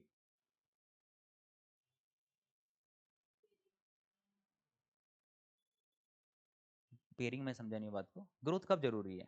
नहीं, ग्रोथ की कब जरूरत होती है? कब जरूरत नहीं भाई, कब ग्रोथ प्रमोट होगी? जब आपके रिसोर्सेज की अवेलेबिलिटी बहुत ज्यादा हो। यही तो होता है ना कि ग्लूकोज बढ़िया सा मिल रहा है, प्रोटीन बहुत अच्छा मिल रहा है, तो उस टाइम पे आप देखेंगे क्या सेल ग्रो करती है। अब देखिए ग्रोथ फैक्टर तभी रिलीज होगा, ग्रोथ फैक्टर रिलीज हुआ तो एक्टिवेशन होता है रास रैफ मैप ईआर के पाथवे, और सेल आपकी प्रोलिफरेट कर रही थी। ये क्या करता था आपका, या फिर उसमें क्या हो जाए, ग्लूकोज का लेवल बहुत ज्यादा हो, ग्लूकोज अंदर है तो दैट मींस ग्रो कर रही है, और ग्लूकोज अंदर बहुत ज्यादा है, उस टाइम पे क्या कंडीशन होती है आपकी, ग्लूकोज ज्यादा है तो ग्लूकोज को क्या कर दिया जाता है, ग्लाइकोजन। याद है आप लोगों को, है ना? दूसरी तरफ अभी आराम से क्या करता है, ये एक्टिवेट करता है आपका ग्लाइकोजन सिंथेसिस को। अभी मैं अगली वाली स्लाइड में आपको बताने वाला हूं, बट थोड़ा पहले आ गया तो हम थोड़ा वो हो रहे हैं। आपका क्या होगा, ये ग्लाइकोजन सिंथेसिस को एक्टिवेट कर रहा है पाथवे, कौन सा, आरटीके पाथवे। समझ रहे हैं बात को? अब ये ग्लाइकोजन बनाएगा, दूसरा तब तक एक हार्मोन आ गया, कौन सा, एपिनेफ्रिन। क्या करता है एपिनेफ्रिन, क्या करता है भाई? एपिनेफ्रिन कब रिलीज होता है, डू और डाई वाली सिचुएशन में। जब डू और डाई वाली सिचुएशन थी तो क्या था वहां पर, क्या करना था, किसकी जरूरत थी, एनर्जी की जरूरत थी। एनर्जी की जरूरत थी तो क्या चाहिए, ग्लूकोज चाहिए। तो ये इनहिबिट कर देता है ग्लाइकोजन सिंथेसिस को। क्यों, ये कह रहा है भाई एनर्जी दो, अभी बच गया तो आगे जाके हम क्या कर लेंगे, ग्रो कर लेंगे, है ना? अभी अगर मामला खराब हो गया तो ग्रोथ इनहिबिट। अब ये देखो क्या करेगा, अब देखो दो पाथवे सिमिल्टेनियसली चल रहे थे, कि ग्रोथ फैक्टर आया था, वो बढ़िया से काम कर रहा था, वो ग्लाइकोजन सिंथेसिस को एक्टिवेट कर रहा था। लेकिन वहां पर अब क्या हुआ, कुछ ऐसी कंडीशन बन गई भाई, जियो या मरो, जीने और मरने पे बात आ गई, तो ये ग्लाइकोजन सिंथेसिस को इनएक्टिवेट कर देगा।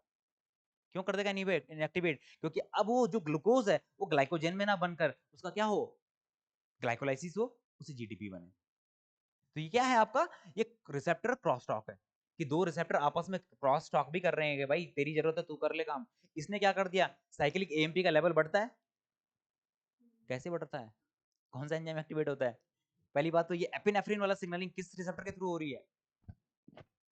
अब यही दिक्कतें आ जाती है, देखो आपने पुराना रिवाइज नहीं किया, ये आपका जीपीसीआर रिसेप्टर नहीं था, और जीपीसीआर रिसेप्टर का कौन सा, अल्फा एस वाला। एस क्या करता था, एडिनाइलिक साइक्लेज को एक्टिवेट करता था। एडिनाइलिक साइक्लेज क्या करेगा, साइक्लिक एमपी बनाएगा। साइक्लिक एमपी का लेवल बढ़ता था तो क्या एक्टिवेट होता था, PK, protein kinase. Protein kinase activate होते ही क्या करता है, वो रैफ को इनहिबिट कर देगा, और रैफ को इनहिबिट कर देगा तो उसको जैसे मैप मैप ईआर के ये वाला पाथवे रुक गया, और ये वाला पाथवे रुक जाएगा तो आपका क्या है, ये ग्लाइकोजन सिंथेसिस को इनहिबिट कर देगा। जब ग्लाइकोजन सिंथेज इनहिबिट हो जाएगा तो ग्लाइकोजन नहीं बनेगा, ग्लाइकोजन नहीं बनेगा तो फ्री ग्लूकोज रहेगा, फ्री ग्लूकोज रहेगा उसका क्या होगा, उसका ग्लाइकोलाइसिस होगा। ग्लाइकोलाइसिस होगा तो क्या होगा, एटीपी बनेगा, और एटीपी बनेगा तो क्या जरूरत है कि भागो, वही है ना, पीटने और पीटने के लिए क्या एनर्जी की जरूरत है भाई, पीटने के लिए भी जरूरत है और पीटने के लिए भी जरूरत है। तो आपका क्या है यहाँ पर, सही आपका आपका एटीपी का लेवल बढ़ जाएगा। मेरी बात समझ रहे हो?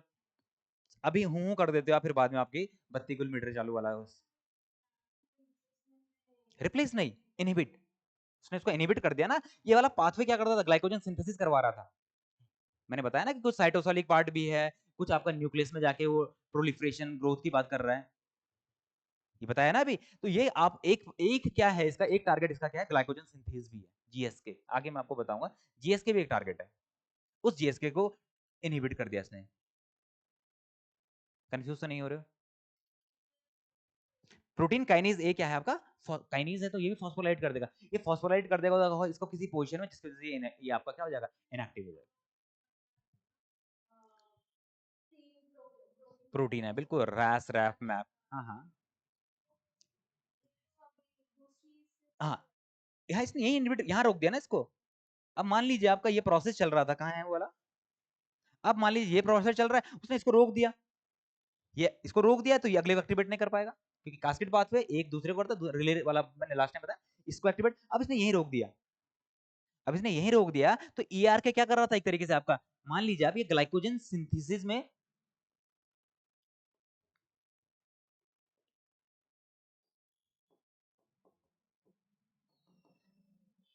को क्या कर रहा था, ये एक्टिवेट कर रहा था। ग्लाइकोजन सिंथेसिस को एक्टिवेट कर रहा था। अब कर पाएगा ये? हाँ या ना? अगर आपका ये एंजाइम इनहिबिट हो जाए, रुक जाए, तो ये एक्टिवेट नहीं होगा। ये एक्टिवेट नहीं होगा तो क्या ये एक्टिवेट इसको कर पाएगा? नहीं कर पाएगा। तो आपका जो ग्लूकोज था, वो ग्लूकोज अब ग्लाइकोजन नहीं बन रहा है। क्यों नहीं बन रहा है? क्योंकि अभी हमको क्या जरूरत है, अभी हमें ग्रो करने की जरूरत नहीं है, अभी हमको सर्वाइवल की जरूरत है। क्या, कहां गई वो कंडीशन? हाँ, अभी हमको क्या करना है, अभी हमको क्या करना है, आपको सर्वाइव करना है। कि भाई कोई, अब सपोज आपके पीछे शेर पड़ा हुआ है, तो आपकी सेल ये सोचेगी वहां पर क्या, कि भैया अभी हम ग्रो कर रहे हैं, हम ग्लाइकोजन बनाएंगे। ऐसा तो नहीं सोचेगी ना उस टाइम पे। उस समय क्या होगा कि भाई एनर्जी को जितना से ज्यादा दिया जाए कि ताकि वो भाग सके वहां से। समझ रहे हो बात को? क्लियर है? आप लोगों को भाई ऑनलाइन में आप लोग भी बता दीजिए। तब एनर्जी लेवल लो होगा, तभी एपिनेफ्रिन बाइंड्स। बच्चे एपिनेफ्रिन बाइंड होगा, एनर्जी लेवल से कोई कनेक्शन मत करिए आप। ये सिचुएशन होती है, न्यूरोट्रांसमीटर्स हैं ये। आपको डर लगा, फियर और फाइट वाली कंडीशन आई, तो न्यूरोट्रांसमीटर आ जाएगा ना अपने आप, रिलीज हो जाएगा। अपने मैंने उसको देखते ही मेरी हार्ट बीट बढ़ गई। होता है कई बार। क्यों बढ़ी है? वो आपने कंट्रोल किया। ये कैसा आपका पैरासिम्पैथेटिक सिस्टम काम कर रहा है, आप इसको कंट्रोल नहीं कर सकते हो। ऐसे नहीं कि एनर्जी लेवल लो जा रहा है तब ये कर रहा है। भाई आपको डर लगा, उस टाइम पे क्या एपिनेफ्रिन रिलीज हो सकता है। ऐसा कुछ नहीं है कंडीशन कि आपका क्या करेगा, कि आपका एनर्जी लेवल लो है तो तभी बात हो रही है। यहाँ पर क्या कंडीशन हो रही है कि आपका फियर एंड फाइट वाली सिचुएशन मिलेगी, तो एपिनेफ्रिन रिलीज हो गया। एपिनेफ्रिन रिलीज हो गया तो सारे सिस्टम को शट डाउन करके क्या कर रहा है कि आप बस अभी ग्लूकोज को रखो, उसे एटीपी बनाओ, क्योंकि एनर्जी का रिक्वायरमेंट आगे जरूरत पड़ने वाली है। क्लियर है? तो ये हमने कौन सा पाथवे देखा आपका, रास मैप ईआर के पाथवे, है ना, एक पाथवे हो गया। अब यही पाथवे में क्या है, एक तरीके से क्या कर रहा है, सेल को ग्रो करवा रहा है, सेल डिवीजन बढ़वा रहा है, सेल को प्रोलिफरेशन करवा रहा है। इसका टारगेट ये तो थे, किसके, ELK1 के, ELK1 के ये टारगेट थे। तो अगर सेल ग्रो कर रही है, सर्वाइव कर रही है, नॉर्मल कंडीशन, मतलब सोचिए सेल को कोई दिक्कत आ गई है, उसने एपोप्टोसिस में जाना है, और वो क्या कर रही है आपका, वो ग्रो कर रही है और सर्वाइव कर रही है, तो कैसी कंडीशन हो गई है वो? किसी सेल को मरना है, लेकिन वो मर नहीं रही है, इमोर्टल हो चुकी है, अमर हो चुकी है, और डिवाइड कर रही है, सर्वाइव कर रही है। इसी को तुम कैंसर नहीं कहते हैं। अनकंट्रोल्ड सेल डिवीजन, डिफरेंशिएशन हो नहीं रहा, सेल डिवाइड करती जा रही है। तो ये कंडीशन आप देख लीजिए, रास मैप जो आपका पाथवे है, ये आपका कैंसर भी लीड कर सकता है, कैन कॉज कैंसर, अगर ये ओवर एक्सप्रेशन, क्योंकि यहाँ पर प्रोटॉन को जिन्हें जिनकी जरूरतें होती हैं नॉर्मल कंडीशन में, पर अगर वही आपका क्या करते हैं, कर जाए, ओवर एक्सप्रेस कर जाए, कि मतलब एक चीज देखिए ना, आपकी कोई शॉर्टिंग मशीन है, शॉर्ट कर रही है कि ये सही है, ये गलत है, ये सही है, ये गलत है ना, और इसका काम क्या है, जो सही रखो, सही वाली बटन लगे, तो क्या हो जाएगा, वहां पर जो गलत भी वो भी सही हो जाएगा। जो नॉर्मल सेल थी, जिसने आप क्या था, जिसके अंदर सही से क्या नहीं हुआ था, रेप्लिकेशन नहीं हो पाया, जिसके अंदर सही से प्रोटीन सही से नहीं बन पाई है, वो क्या कर जाएंगी, वो भी चली जाएंगी, शॉर्ट हो जाएंगी, और वो आगे जब डिवाइड करेंगी तो वो कैसी डिवाइड डिवीजन करती रहेंगी, अनकंट्रोल्ड सेल डिवीजन, है ना। इसी को तो हम क्या बोलते हैं, कैंसर बोलते हैं। तो अब देखिए क्या, जैसे आरटीके में अगर कोई अगर म्यूटेशन ओवर एक्सप्रेशन हो जाए, तो कांस्टेंट एक्टिवेशन हो जाएगा आपका, किस चीज का, इस लिगेंड का, कौन सा, आरटीके, रिसेप्टर टायरोसिन काइनेज। अब आप ये मान लीजिए रिसेप्टर टायरोसिन काइनेज में क्या हो जाए, आपका कोई म्यूटेशन आ जाए, जिसके वजह से क्या है, वो एक्टिवेटेड है, उसको आपके बाहर से सिग्नल आ रहा है नहीं आ रहा है, तो कोई फर्क नहीं पड़ रहा, वो एक्टिवेट है। उसको हम बोलते हैं क्या चीज, इसको हम कभी कभी क्या बोल सकते हैं, म्यूटेशन ओवर एक्सप्रेशन बोलते हैं, या हम बोलते हैं इसको gain of function.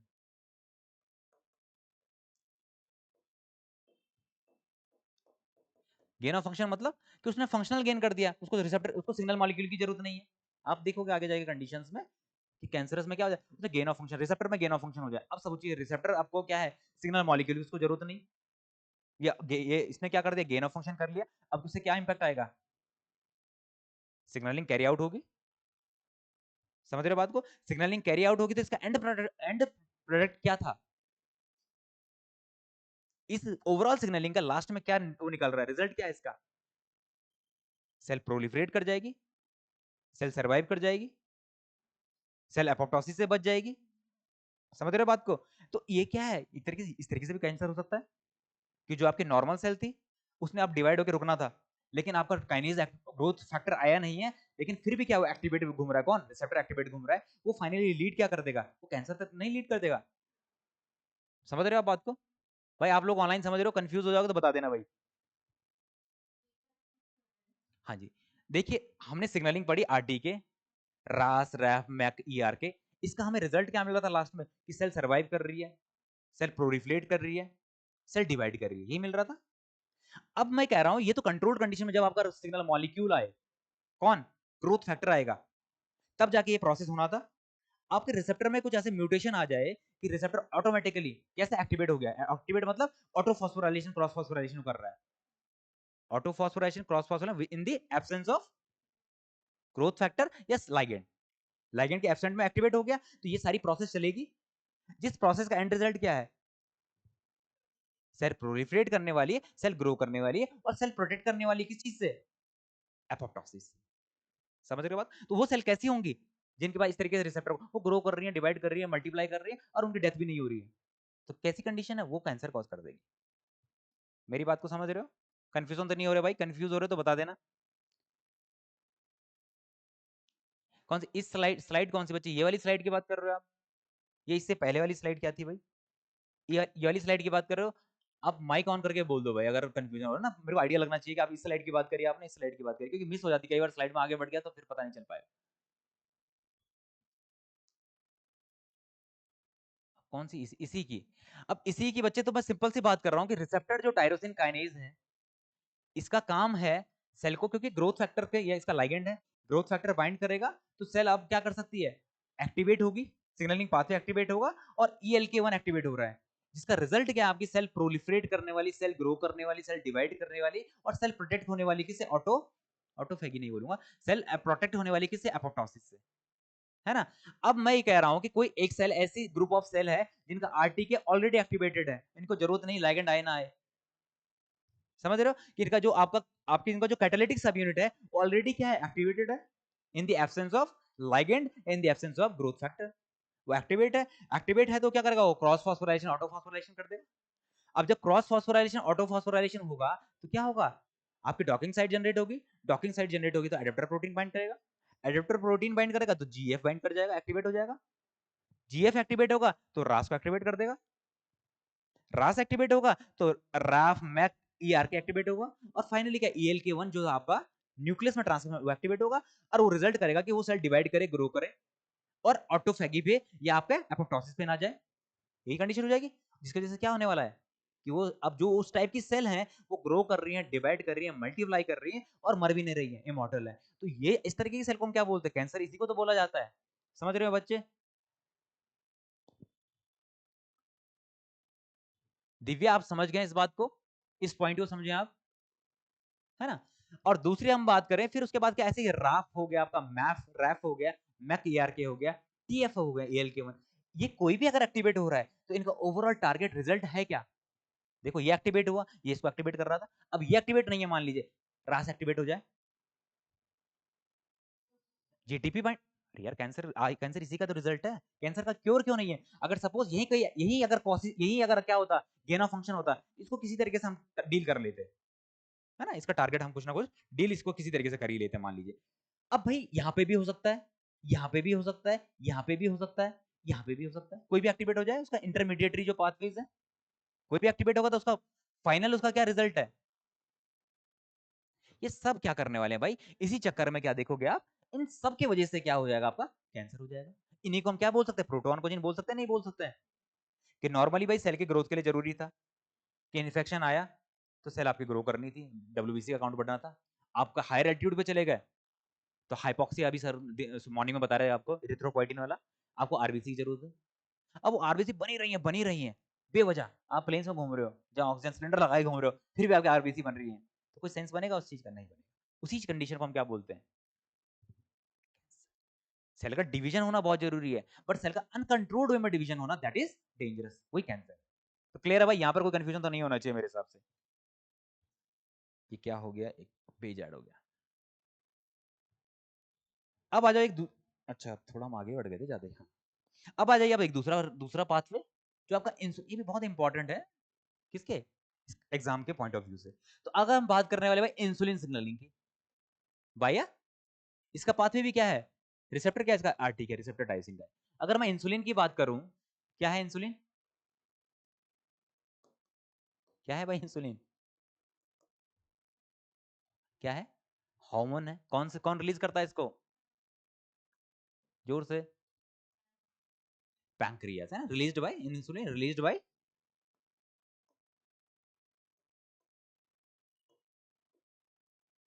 Pancreas. Pancreas में कौन रिलीज कर रहा है इसको? पैंक्रियाज तो नहीं बोल सकते ना, पैंक्रियाज ही बोल दोगे तो पैंक्रियाज तो एक आइसोलेट ऑफ लैंगरहैंस, वो गुच्छा ही है, वो अलग अलग आइसोलेट तो है ही, उसमें अलग अलग तरीके की सेल्स होती हैं, अल्फा बीटा गामा डेल्टा। तो कौन सा रिलीज करता है? बीटा सेल्स, है ना। इतना तो यार कुछ चीजों में आप लोगों को आता होगा, फिर भी आप लोग कर जाते हो। तो बीटा सेल क्या करती है आपके इस हार्मोन को रिलीज करती है, और कब रिलीज करती है? जब क्या होगा? हाइपर ग्लाइसीमिया, ग्लूकोज का लेवल ज्यादा है बॉडी के अंदर, और जैसे ग्लूकोज का लेवल ज्यादा होता है तो इसको सेंस कर लिया जाता है। इसको हम वहां डिटेल में जाएंगे, देखेंगे जब हम एंडोक्राइन, इम्यूनो नहीं, एंडोक्राइनोलॉजी हम जब देख रहे होंगे। आइलेट्स ऑफ लैंगरहैंस, बहुत बढ़िया। तो अब समझ लीजिए आप बात को कि बीटा सेल्स का आप कंडीशन समझिए। बीटा सेल्स हैं कहां प्रेजेंट है आपके? आइलेट्स में, पैंक्रियास के अंदर प्रेजेंट है। और जैसे आपका हाइपरग्लाइसीमिया कंडीशन बनेगी तो ये आपका क्या करने वाला है? रिलीज करने वाला है आपका इंसुलिन को। और इंसुलिन रिलीज हो रहा है, उसकी वजह से क्या हो जाता है? ग्लूकोज का अपटेक बढ़ जाता है। क्या हो जाता है? ग्लूकोज क्या हो जाता है? ग्लूकोज का अपटेक बढ़ जाता है सेल्स के अंदर। अब इंसुलिन कहां सेंस हो रहा है? किस में सेंस हो रहा है इंसुलिन? ब्लड सर्कुलेटरी सिस्टम में, है ना। ब्लड सर्कुलेटरी सिस्टम में एक पर्टिकुलर लेवल से ज्यादा गया तो आपका ग्लाइसीमिया, हाइपरग्लाइसीमिया। अब उसको अगर सेल के अंदर चला जाए तो बाहर पता नहीं ना कि बाहर कोई घूम रहा है, कर्फ्यू लग जाता है उस टाइम पे ग्लूकोज के लिए। तो ग्लूकोज मॉलिक्यूल अंदर चले गए, उसके अंदर क्या हो गया? लॉक हो चुके, अब पता नहीं है, अब नॉर्मल आ गया। तो ये कंडीशन, अब देखिए ग्लूकोज अंदर क्यों जा रहा होगा, उसके बारे में हम बात करेंगे। अब देखो ये जो सिग्नलिंग है भाई, सिग्नलिंग किसके थ्रू हो रही है? इंसुलिन रिसेप्टर के थ्रू।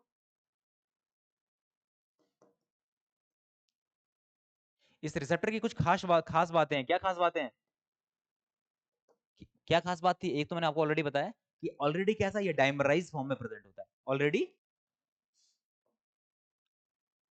यहां पर क्या जरूरत नहीं है?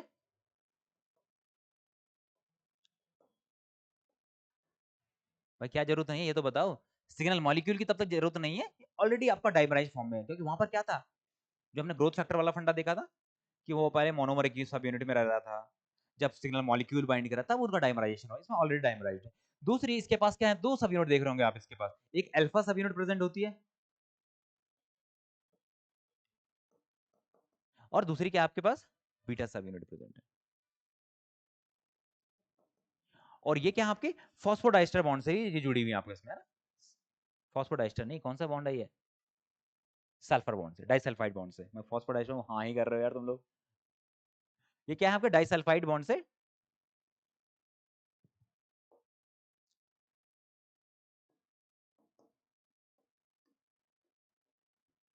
बॉन्ड से आपके कनेक्टेड है। अब भाई देखो मेन क्या है कि हमने इसको क्या टायरोसिन रिसेप्टर काइनेज बोला है, एक ही फैमिली में रखा है। क्यों? क्योंकि इसके पास भी वो सेम पावर्स होंगी। कौन सी वाली? टायरोसिन काइनेज वाली। क्लियर? तभी तो जाके ये क्या है, एक फैमिली में रखा गया है। अब देखिए इसकी सिग्नलिंग कैसी हो रही है, देखिए आप पहले तो ये समझ लो आप, इसके पास क्या है आपका? सेम एन टर्मिनल बाहर है, सी टर्मिनल अंदर है। आपकी दो अल्फा सब यूनिट और बीटा सब यूनिट है, जो आपस में क्या है आपकी सल्फोडाइस्टर बॉन्ड से जुड़ी हुई है। और आपस में ये दोनों क्या है कि पहले ही ऑलरेडी क्लोज फॉर्म में, ये समझ लो। क्लियर है? अब देखिए हो क्या रहा है यहाँ पर। अब यहाँ पर क्या एटी के काइनेज पाथवे की अगर हम बात करें, ये stimulation of cell proliferation, inhibition of apoptosis, stimulation of cell survival, inhibition of autophagy. अब देखो जो आपका ये इंसुलिन सिग्नलिंग जो पाथवे है, तो एक चीज आप ये सोच लीजिए आप, इंसुलिन कब रिलीज होगा? जब ग्लूकोज लेवल हाई होगा। और ग्लूकोज लेवल मतलब कि हमारे पास रिसोर्सेज की अवेलेबिलिटी पूरी है, ये तो होता है ना। ग्लूकोज मतलब खाना पीना बढ़िया है, तो क्या चाहिए आपको? अब क्या करना है? अरे ग्लूकोज लेवल को कम करना तो खैर है ही एक पॉइंट, बट सेल को क्या करना है? अब सेल ग्रो कर सकती है ना, कि भाई खाना मतलब तुम्हारे पास खाना बढ़िया पड़ा हुआ है, तुम क्या करोगे? खाए जाओ खाए जाओ। तो वही कंडीशन आप ये समझ लीजिए कि जब आपका क्या होगा, इंसुलिन ज्यादा, इसको थोड़ा कोरिलेट करना आप। इंसुलिन ज्यादा दैट मींस कब रिलीज हो रहा है? कि जब ग्लूकोज मींस खाना वाना बहुत बढ़िया होगा, ग्लूकोज का लेवल बढ़िया है, प्रोटीन बहुत अच्छा होगा, अमाइनो एसिड्स प्रेजेंट होंगे। तो अब ये क्या होगा, ये स्टिमुलेट कर देगा आपका सेल प्रोलिफरेशन को। कौन सा पाथवे? आरटीके इंसुलिन जो सिग्नलिंग पाथवे आपका, ये आपका स्टिमुलेट कर देगा सेल प्रोलिफरेशन और इनहिबिट करवा देगा एपोप्टोसिस। आपने देखा होगा ना कि आप हंगर स्ट्राइक पे चले जाओ, खाना नहीं खा रहे हो कई दिनों से, तो क्या होता है? ऑटोफेगी स्टार्ट हो जाती है कि जो ऐसी सेल पड़ी है फालतू, उनको ही क्या कर रहा है, उनकी किलिंग हो जाएगी। वो जरूरी भी होती है, आपने देखा हो ना, कई लोग कहते हैं कि आप एक प्रोलॉन्ग्ड फास्टिंग कर लेनी चाहिए आप कुछ टाइम के लिए, क्यों? उससे आपकी जो ऐसी सेल है, वो जो कौन सी सेल है जो हो सकता है कैंसर बना सके, उन सेल को वो क्या, उनका क्या करवा देगा वो, उनकी ऑटोफैगी स्टार्ट हो जाएगी। मेरी बात को समझ रहे हो आप? अब क्या, खाना बहुत भरपूर मात्रा में, प्रचुर मात्रा में खाना है, तो क्या आपको उसकी जरूरत है? किसकी? ऑटोफैगी की। तो ये क्या करेगा आपका, इनहिबिट करने वाला है आपकी किस चीज को, एपोप्टोसिस को। समझ पा रहे हैं ना, कोरिलेट कर पा रहे चीजों को। ऑटोफैगी मतलब कि सेल सेल, मतलब एक बॉडी है वो खुद की सेल को क्या डिस्ट्रक्ट करने लगी है, डिग्रेड करने लगी है, ताकि उससे कुछ कंटेंट निकाला जाए और जिन सेल की जरूरत है उनकी जरूरतें पूरी की जाए। अभी आप चलिए फिर कंफ्यूज मत होना, इसको हम आगे वैसे कवर करना। ऑटोफैगी में क्या होता है कि सपोज अब आपकी बॉडी के अंदर क्या नहीं है, आप फास्टिंग में हो, ग्लूकोज लेवल होगा नहीं, अमाइनो एसिड्स प्रेजेंट होंगे नहीं, तो क्या करेगी सेल कि जिस सेल की जरूरत नहीं है, जैसे आपने देखा ना मसल का क्या हो जाए, मसल को यूज करना स्टार्ट कर देती है कि मसल का डिग्रेडेशन स्टार्ट हो जाएगा। फिर मसल का जब डिग्रेडेशन होगा तो वो क्या होगा, सिंपल कंपाउंड में टूट जाएगा, कि उसके अंदर जो प्रोटीन्स होंगे वो अमाइनो एसिड में टूट जाएंगे, कुछ कार्बोहाइड्रेट्स होंगे उनका भी डिग्रेडेशन हो जाएगा, उसको यूटिलाइज कर लेंगे फिर बाकी सेल, उसको हम बोलते हैं ऑटोफैगी, है ना। ऑटोफैगी मींस खुद ही की सेल को डिग्रेड, आपका क्या करना, डिग्रेड करना, ताकि बाकी सेल की नीड पूरी की जा सके। बट यहाँ पर नीड ऐसी कुछ है नहीं, क्योंकि ऑलरेडी आपके पास क्या है, रिसोर्सेज की फुल अवेलेबिलिटी है, तो ये ऑटोफैगी को, ये एपोप्टोसिस को क्या करने वाला है, रोकने वाला है।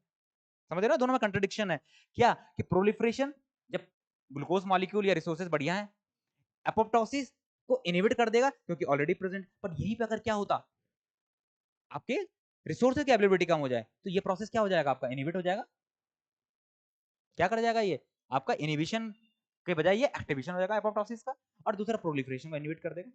तो मेरा कहने का मतलब क्या है कि जो आपकी इंसुलिन सिग्नलिंग है, ये क्या कर रहा है, प्रमोट कर रहा है, सेल के प्रोलिफरेशन को प्रमोट कर रहा है। दूसरा, ये इनहिबिट कर रहा है किस चीज को, एपोप्टोसिस को। और ये अगर ओवर हो जाए तो क्या एक तरीके, कैसी कंडीशन बन रही है फिर से, और अनकंट्रोल्ड, अनकंट्रोल्ड ही हो जाएगा, एपोप्टोसिस हो नहीं रही है, सर इमोर्टल हो चुकी है, तो ये भी तो कैंसर कॉज कर रहा है। तो कई बार इसको लिंक किया जाता है किसको, जो इंसुलिन सिग्नलिंग है आपकी, इनको इसको लिंक किया जाता है किसके साथ में, आपके कैंसर के साथ में। मेरी बात को समझ रहे हैं, कंफ्यूज तो नहीं हो रहे हैं ना आप लोग। अब देखो, ये स्टिमुलेशन ऑफ सेल सर्वाइवल को स्टिमुलेट कर देगा और ऑटोफेगी को क्या कर देगा, इनहिबिशन कर देगा। अब देखिए, एकेटी जो काइनेज है आपका, ये प्रोटीन काइनेज है, इसका एक और नाम है protein kinase B. Protein kinase A कहां पढ़ा हमने, जब साइक्लिक एमपी वाला लेवल था, अल्फा स्टिमुलेटरी वाले के साथ में। और ये क्या है आपका, सेरिन थ्रेओनिन काइनेज है। अब तो ये तो बेसिक समझ गए हो ना, आपकी सेरिन थ्रेओनिन काइनेज बोल रहा हूं, तो दैट मींस वो सेरिन और थ्रेओनिन वाली पोजीशन पे क्या करने वाला है, आपका फॉस्फोराइलेशन करने वाला है। दूसरा, एक इसमें प्रोटीन होती है एमटॉर। एमटॉर क्या, एम है इसमें मैमलियन, टी इज टारगेट ऑफ रेपामाइसिन। रेपामाइसिन क्या है आपका, एक तरीके का एंटीबायोटिक है।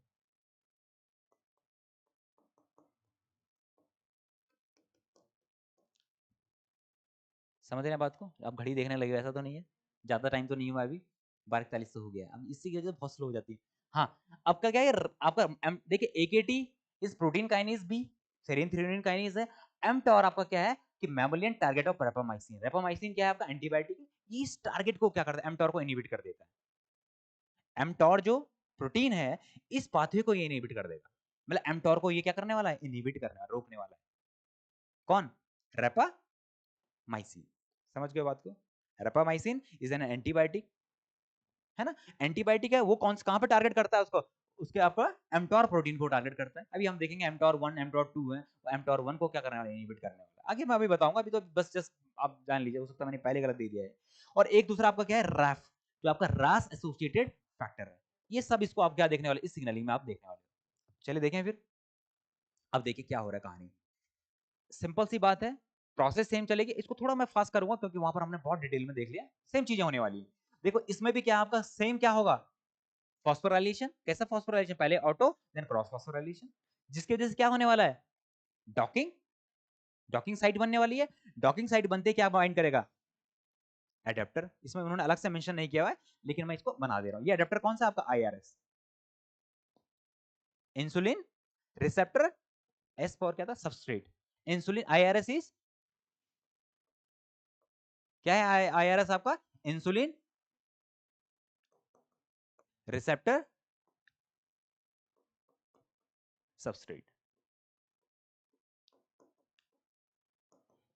समझ गए बात को, ये है क्या, this is an another example of which adapter protein.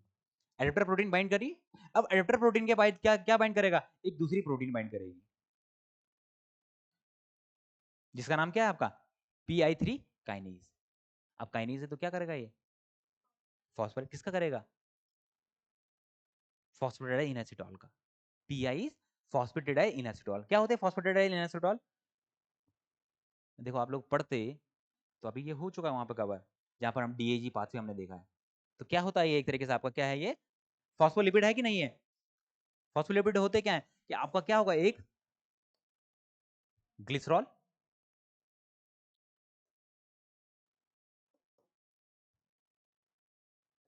Glycerol molecule होता है फॉस्फोलिपिड में, ही तो होता है एक ग्लिसरॉल मॉलिक्यूल है, उसके साथ में आपके क्या है, फैटी एसिड चेन जुड़ी होती है कितनी, आपने देखा ना जब हम लोग क्या बनाते हैं, लिपिड बाइलेयर बनाते हैं, दो दो नहीं दिखा देते हैं हम लोग, तो दो आपके क्या जुड़ी हुई है, और उसके साथ में आपका क्या होगा, एक क्या जुड़ा हुआ है के साथ में, ऐसा कुछ इनासिटॉल, आई लिख दे रहा हूं मैं डायरेक्टली, है ना, ये इनासिटॉल मॉलिक्यूल है। इसमें भी आपका क्या होगा, ऐसे कुछ पोजीशन में क्या होगा, फॉस्फेट ग्रुप, दो फॉस्फेट ऑलरेडी प्रेजेंट होंगे, जो मैं ऑलरेडी आपको बता चुका हूं, इसलिए इसको मैं इतना रिपीट नहीं कर रहा हूं, क्योंकि आप वहां पीछे जाके आप देख सकते हो। क्लियर।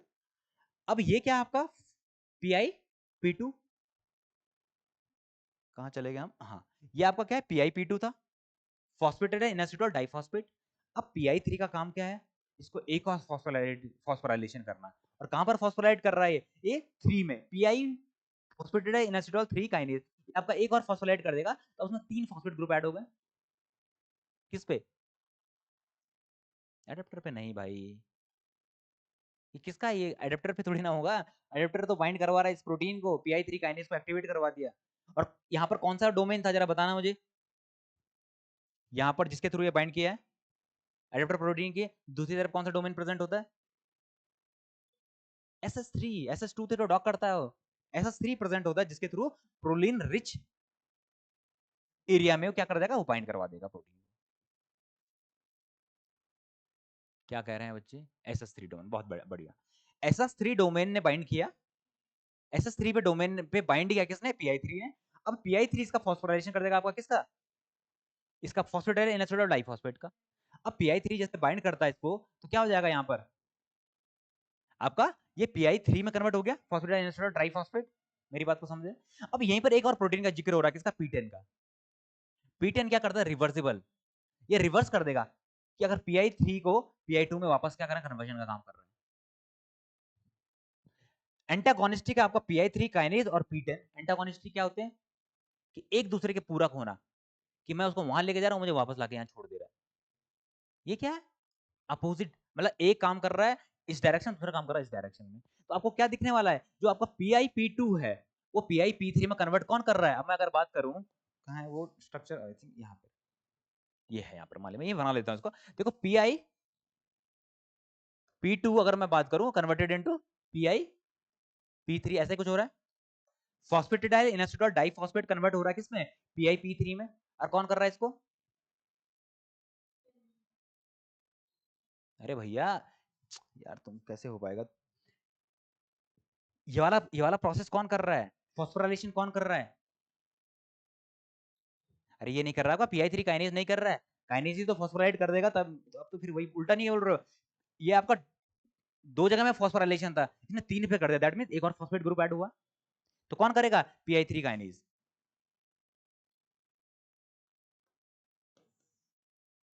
और कैसे यूज करेगा, कि यहाँ पर क्या करने वाला है, एक ATP का यूज करने वाला है, और ADP यहाँ पर रिलीज हो जाएगा।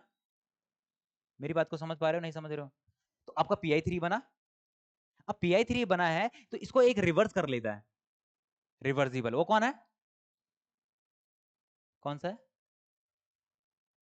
क्या था, पेंटेन, ये क्या है आपका P10, सॉरी पेंटेन नहीं P10, हाँ स्पेलिंग में मिस्टेक हो जाता है, ये आपका P10 इस काम को कर रहा है, कौन, P10। मेरी बात को समझे आप क्या हो रहा है, P10 उसको रिवर्स कर दे रहा है, जो PI मतलब डीफॉस्फोराइलेशन का काम कर रहा है, कि फॉस्फेटाइल इनएसिटोल ट्राइफॉस्फेट को फॉस्फेटिडाइल इनएसिटोल डाइफॉस्फेट में कन्वर्ट कर दे रहा है। क्लियर। तो ये प्रोसेस आपका यहां पर ये होता हुआ दिख रहा है, ये एक्टिवेट हुआ, इसके एक्टिवेशन के बाद क्या होगा, अब जैसे यहां पर आपका PI P3 बना, या मैं इसको बना के दिखाऊं आप लोगों को, या हो जाएगा, समझ में आ रहा है? भाई ऑनलाइन आप लोग बता दीजिए कि मैं इसको बनाऊं या आप लोगों को ये समझ में आ रहा है?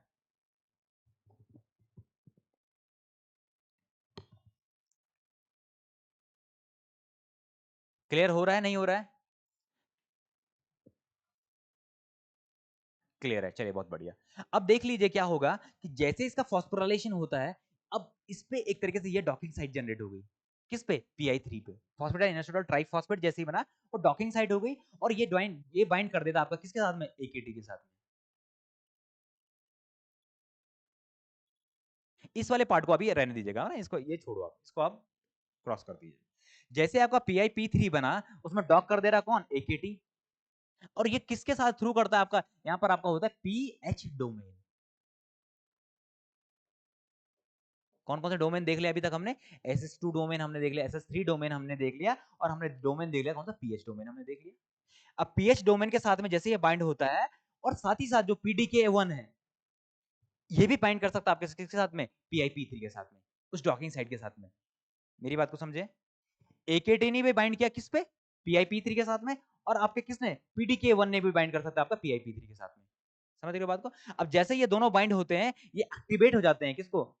AKT को एक्टिवेशन कर देता है। एक तो ये ऑटो फॉस्फोराइलेशन कर देगा, दूसरा आपका क्रॉस मींस आपका ये जो है,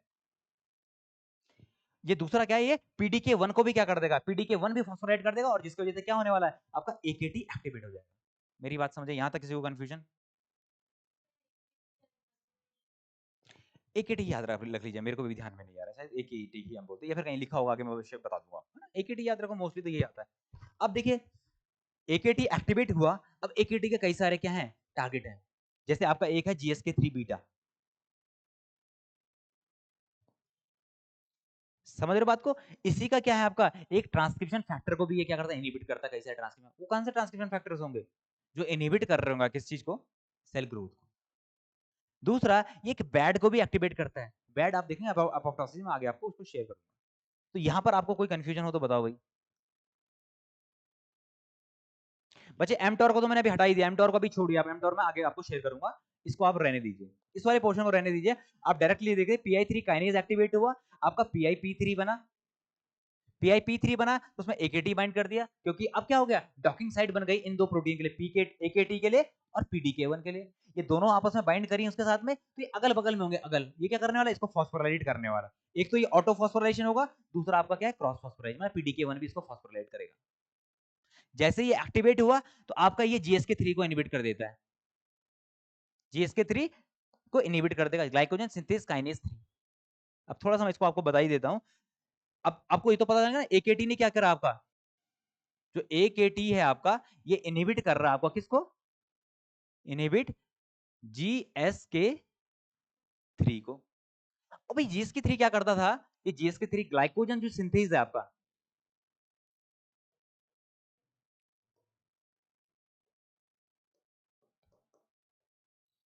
ये ग्लाइकोजन सिंथेस को क्या करता था? तो ग्लाइकोजन सिंथेस को फॉस्फोराइलेट कर देता है। GSK3 है तो मींस ग्लाइकोजन सिंथेस काइनेज है, इसका फॉस्फोराइलेशन कर देगा।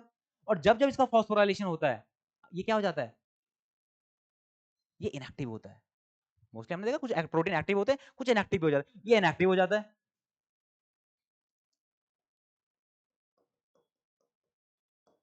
मेरी बात को समझ रहे हैं आप?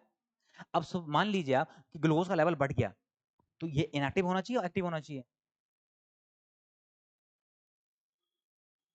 मतलब सर्कुलेटरी सिस्टम में ग्लाइकोजन का, सॉरी ग्लाइकोजन, ग्लूकोज का लेवल बढ़ रहा है, तो इंसुलिन सेक्रेट हुआ। इंसुलिन सेक्रेट हुआ तो क्या ग्लाइकोजन सिंथेस को एक्टिव होना चाहिए, इनएक्टिव होना चाहिए? एक्टिव होना चाहिए, है ना? तो आपका जो AKT है, AKT ने इसको इनहिबिट कर दिया किसको? GSK3 को। अब जो GSK3 इसको इनहिबिट करके रख रहा था, उसी को आपने इनएक्टिवेट कर दो, तो क्या हो जाएगा? ये फॉस्फोराइलेट कर पाएगा इसको? नहीं कर पाएगा, और नहीं कर पाएगा तो क्या होगा? आपका एक्टिव होगा। मेरी बात को समझो आप, मेरी बात को समझो। सिंपल, ब्लड में ग्लूकोज लेवल बढ़ा हुआ है ना? ब्लड में ग्लूकोज लेवल बढ़ा हुआ है, तो आपका आरटी के पाथवे एक्टिवेट हुआ। आरटी के पाथवे एक्टिवेट हुआ तो AKT एक्टिवेट हुआ।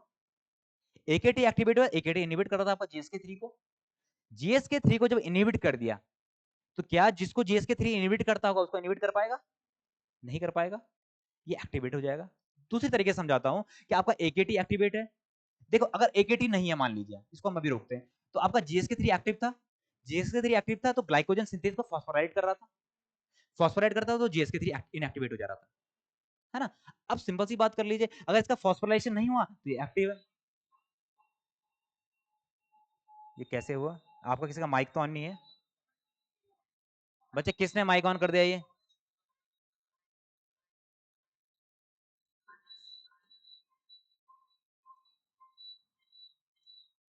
भाई ऐसा मत करो यार, मैं कितनी बार आप लोगों को बताया गया है कि आपके माइक ऑफ होने चाहिए, जब माइक तभी ऑन करो जब आपको क्या है, आपको जरूरत है।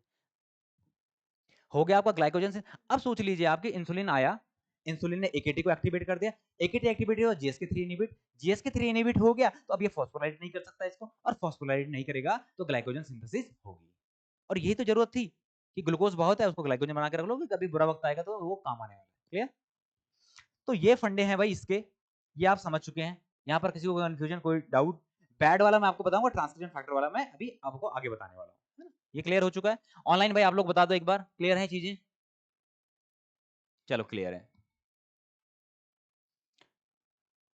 अब आ जाइए आप, अब फिर उसी के बारे में सारी चीजें लिखी हुई हैं कि आपका क्या है, आपका किस तरीके से इसका एक्टिवेशन हुआ, गॉडॉकिंग साइट का बनना, पीडीके का एक्टिवेट होना और फुल एकेटी का एक्टिवेशन होना, और इसमें कुछ मेंशन साइट्स भी हैं, जैसे 308 पोजीशन पे क्या होगा, थ्रेओनिन को फॉस्फोराइलेट कर रहा होगा, तब जाके आपका पीडीके 1 आपका क्या हो रहा है, एक्टिवेट है। पीडीके फॉस्फोराइलेट, अच्छा वो सॉरी, एकेटी को क्या करता है ये, थ्रेओनिन 308 308 पोजीशन में जब फॉस्फोराइलेट कर रहा है तो जाके आपका एकेटी एक्टिवेट हो रहा है। ये थोड़ा चीजें जो आपको ध्यान रखनी और याद रखनी है, इसको बताने की जरूरत तो नहीं लग रही है मुझे, ये सारी चीजें मैं आपको पिछली में बता चुका हूं। अब देख लो भाई हो क्या रहा है, अब ये थोड़ा सा जानना आप। इंसुलिन ने बाइंड किया, आपका एडेप्टर बाइंड किया, एडेप्टर ने क्या कर दिया, आपका PIK3 को एक्टिवेट कर दिया, और PIK3 में आप देख लो P85 P110 इसके सब यूनिट्स हैं, इन दोनों से मिलकर क्या बन रहा है आपका PI फॉस्फेटाइल इनएसिटोल 3 काइनेज बन रहा है। ये आपका एक्टिवेट करने वाला है किसको, PDK1 को। PDK1 एक्टिवेट होगा तो PDK1 आपका AKT को एक्टिवेट कर रहा था, और AKT एक्टिवेट हो रहा था तो आपका क्या था, mTOR भी इसको एक्टिवेट कर सकता है, वो जो आपको दिखाया हुआ है। दूसरा आपके क्या है कि mTOR क्या कर देगा, आपका इसको एक्टिवेट करके आपकी प्रोटीन सिंथेसिस करवा रहा है। दूसरा GSK3 को क्या कर देता है, ये GSK के थ्रू ये ग्लाइकोजन सिंथेसिस में हेल्प करने वाला है। ऐसे आपका ENOs की बात करें तो ये इस तरह के एंजियोजेनेसिस की नई नई क्या है, एंजियोजेनेसिस क्या होता है, ब्लड वेसल्स का बनना। देखते हो ना जब कैंसरस सेल होती है तो वहाँ पे क्या है, एंजियोजेनेसिस बहुत ज्यादा होती है, क्योंकि अंदर तक उसको क्या लेके जाना है, ऑक्सीजन, और उसके न्यूट्रिएंट की क्या जो उसकी डिमांड है उसको फुलफिल करने के लिए एंजियोजेनेसिस वहाँ पे हो रही है। दूसरा बैड फॉक्सो कास्पेज पाथवे एक्टिवेट होगा, इसकी वजह से सेल सर्वाइवल होगी, जबकि आपका बैड है जो आपका एपोप्टोटिक जीन है, मतलब देखेंगे हम इसको आगे डिटेल में बताता हूँ ना। दूसरा आपका क्या है, एकेटी क्या करता है आपका, ये जो ग्लूकोज के रिसेप्टर हैं, अब इंसुलिन कौन से रिसेप्टर को ओपन करता है भाई, ग्लूट, कौन से ग्लूट, ग्लूट तो आपका ग्लूकोज रिसेप्टर, ग्लूकोज हुआ है ना,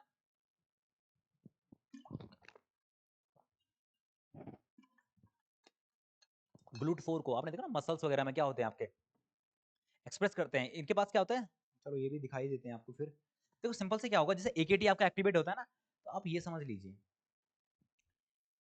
ये आपकी कोई सेल है, प्लाज्मा मेम्ब्रेन मान लीजिए, आपका यहाँ पे वही इंसुलिन सिग्नलिंग, अरे सीधे हम एकेटी दिखा देते हैं ना, एकेटी आपका क्या हो गया, एक्टिवेट हो गया है। तो एकेटी क्या करता है, एक्सोसाइटोसिस करवाता है, एक्सोसाइटोसिस बोले या मेम्ब्रेन को फ्यूज करवा देता है। इस मेम्ब्रेन के ऊपर क्या होंगे आपके,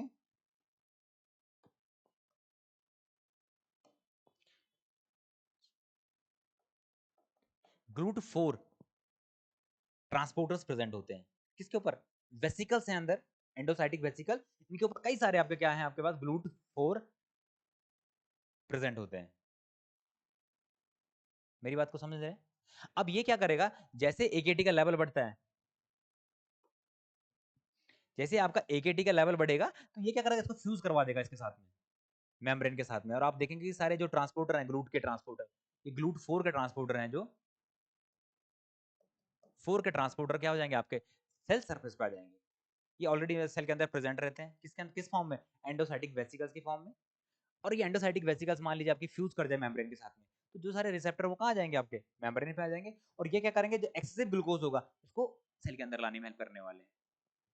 और जिसकी वजह से क्या होगा, ग्लूकोज अंदर आएगा, ऊपर से क्या सिग्नलिंग चल रही है, ग्लाइकोजन सिंथेसिस एक्टिवेट है, ग्लूकोज अंदर आएगा उसको सारा ग्लाइकोजन में बना दिया जाता है। इस तरीके से क्या हो रहा है, आपका ग्लूकोज का अपटेक हो रहा है और उसको ग्लाइकोजन में स्टोर किया जा रहा है। क्लियर? अब आप लोग भी वैसे होने लगे हो ना कि जब लंबी क्लास हो गई है ऐसा। चलो इस वाली को क्लास इसको इस वाले स्टेप को पूरा कर लेते हैं। AKT दोनों एक थोरो ही एक्टिवेट होता है या सिंगल से भी एक, क्या कह रहे हो बच्चे आप? AKT दोनों के, मैं नहीं समझा आपकी बात को। दोनों के, अच्छा दोनों के थ्रू, अच्छा ये बहुत पुराना क्वेश्चन था आपका। AKT आपके दोनों के थ्रू एक्टिवेट होगा ना, आपका mTOR भी कर रहा है, आपका ये वाला भी क्या नाम है इसका, मैं तो स्किप हो रहा है अभी। आपका कहाँ गया वो प्रोटीन? अरे कहाँ चला गया भाई, बहुत पीछे हो गया। और आपका इसके थ्रू PDK1 के थ्रू भी आपका क्या हो रहा है, एक्टिवेट हो रहा है। और क्या है, कोई क्वेश्चन फिर मैं मिस ना कर दूं यार, सबसे बड़ी। तो सर सर आपने बताया था कि ATK GSK3 इनहिबिटर्स करेगा, तो बट देखो GSK3 ग्लाइकोजन सिंथेज से अलग है। GSK3 is glycogen synthase kinase. मेरी बात को समझ रहे हो आप? ऐसा कंफ्यूज नहीं होना है ना। यहाँ पर क्या GSK3, ये ऐसा एरो दिखाया हुआ है, लेकिन ये GSK3 को क्या कर रहा है, ये इनहिबिट करता है GSK3 को। और मैंने अभी आपको बताया ना इस चीज को। कहाँ गया हो? GSK3 किस तरीके से काम करने वाला है? GSK3 कहाँ गया? हाँ, कहाँ गया हो GSK3 वाला पोर्शन? हाँ, GSK3 क्या कर देगा, GSK3 इसको फॉस्फोराइड करके रखता था जिससे इनएक्टिव था ये, अब उसने इसको इनहिबिट कर दे रहा है, तो आपका ये ग्लाइकोजन सिंथेज एक्टिवेट हो जाता है उस टाइम पे।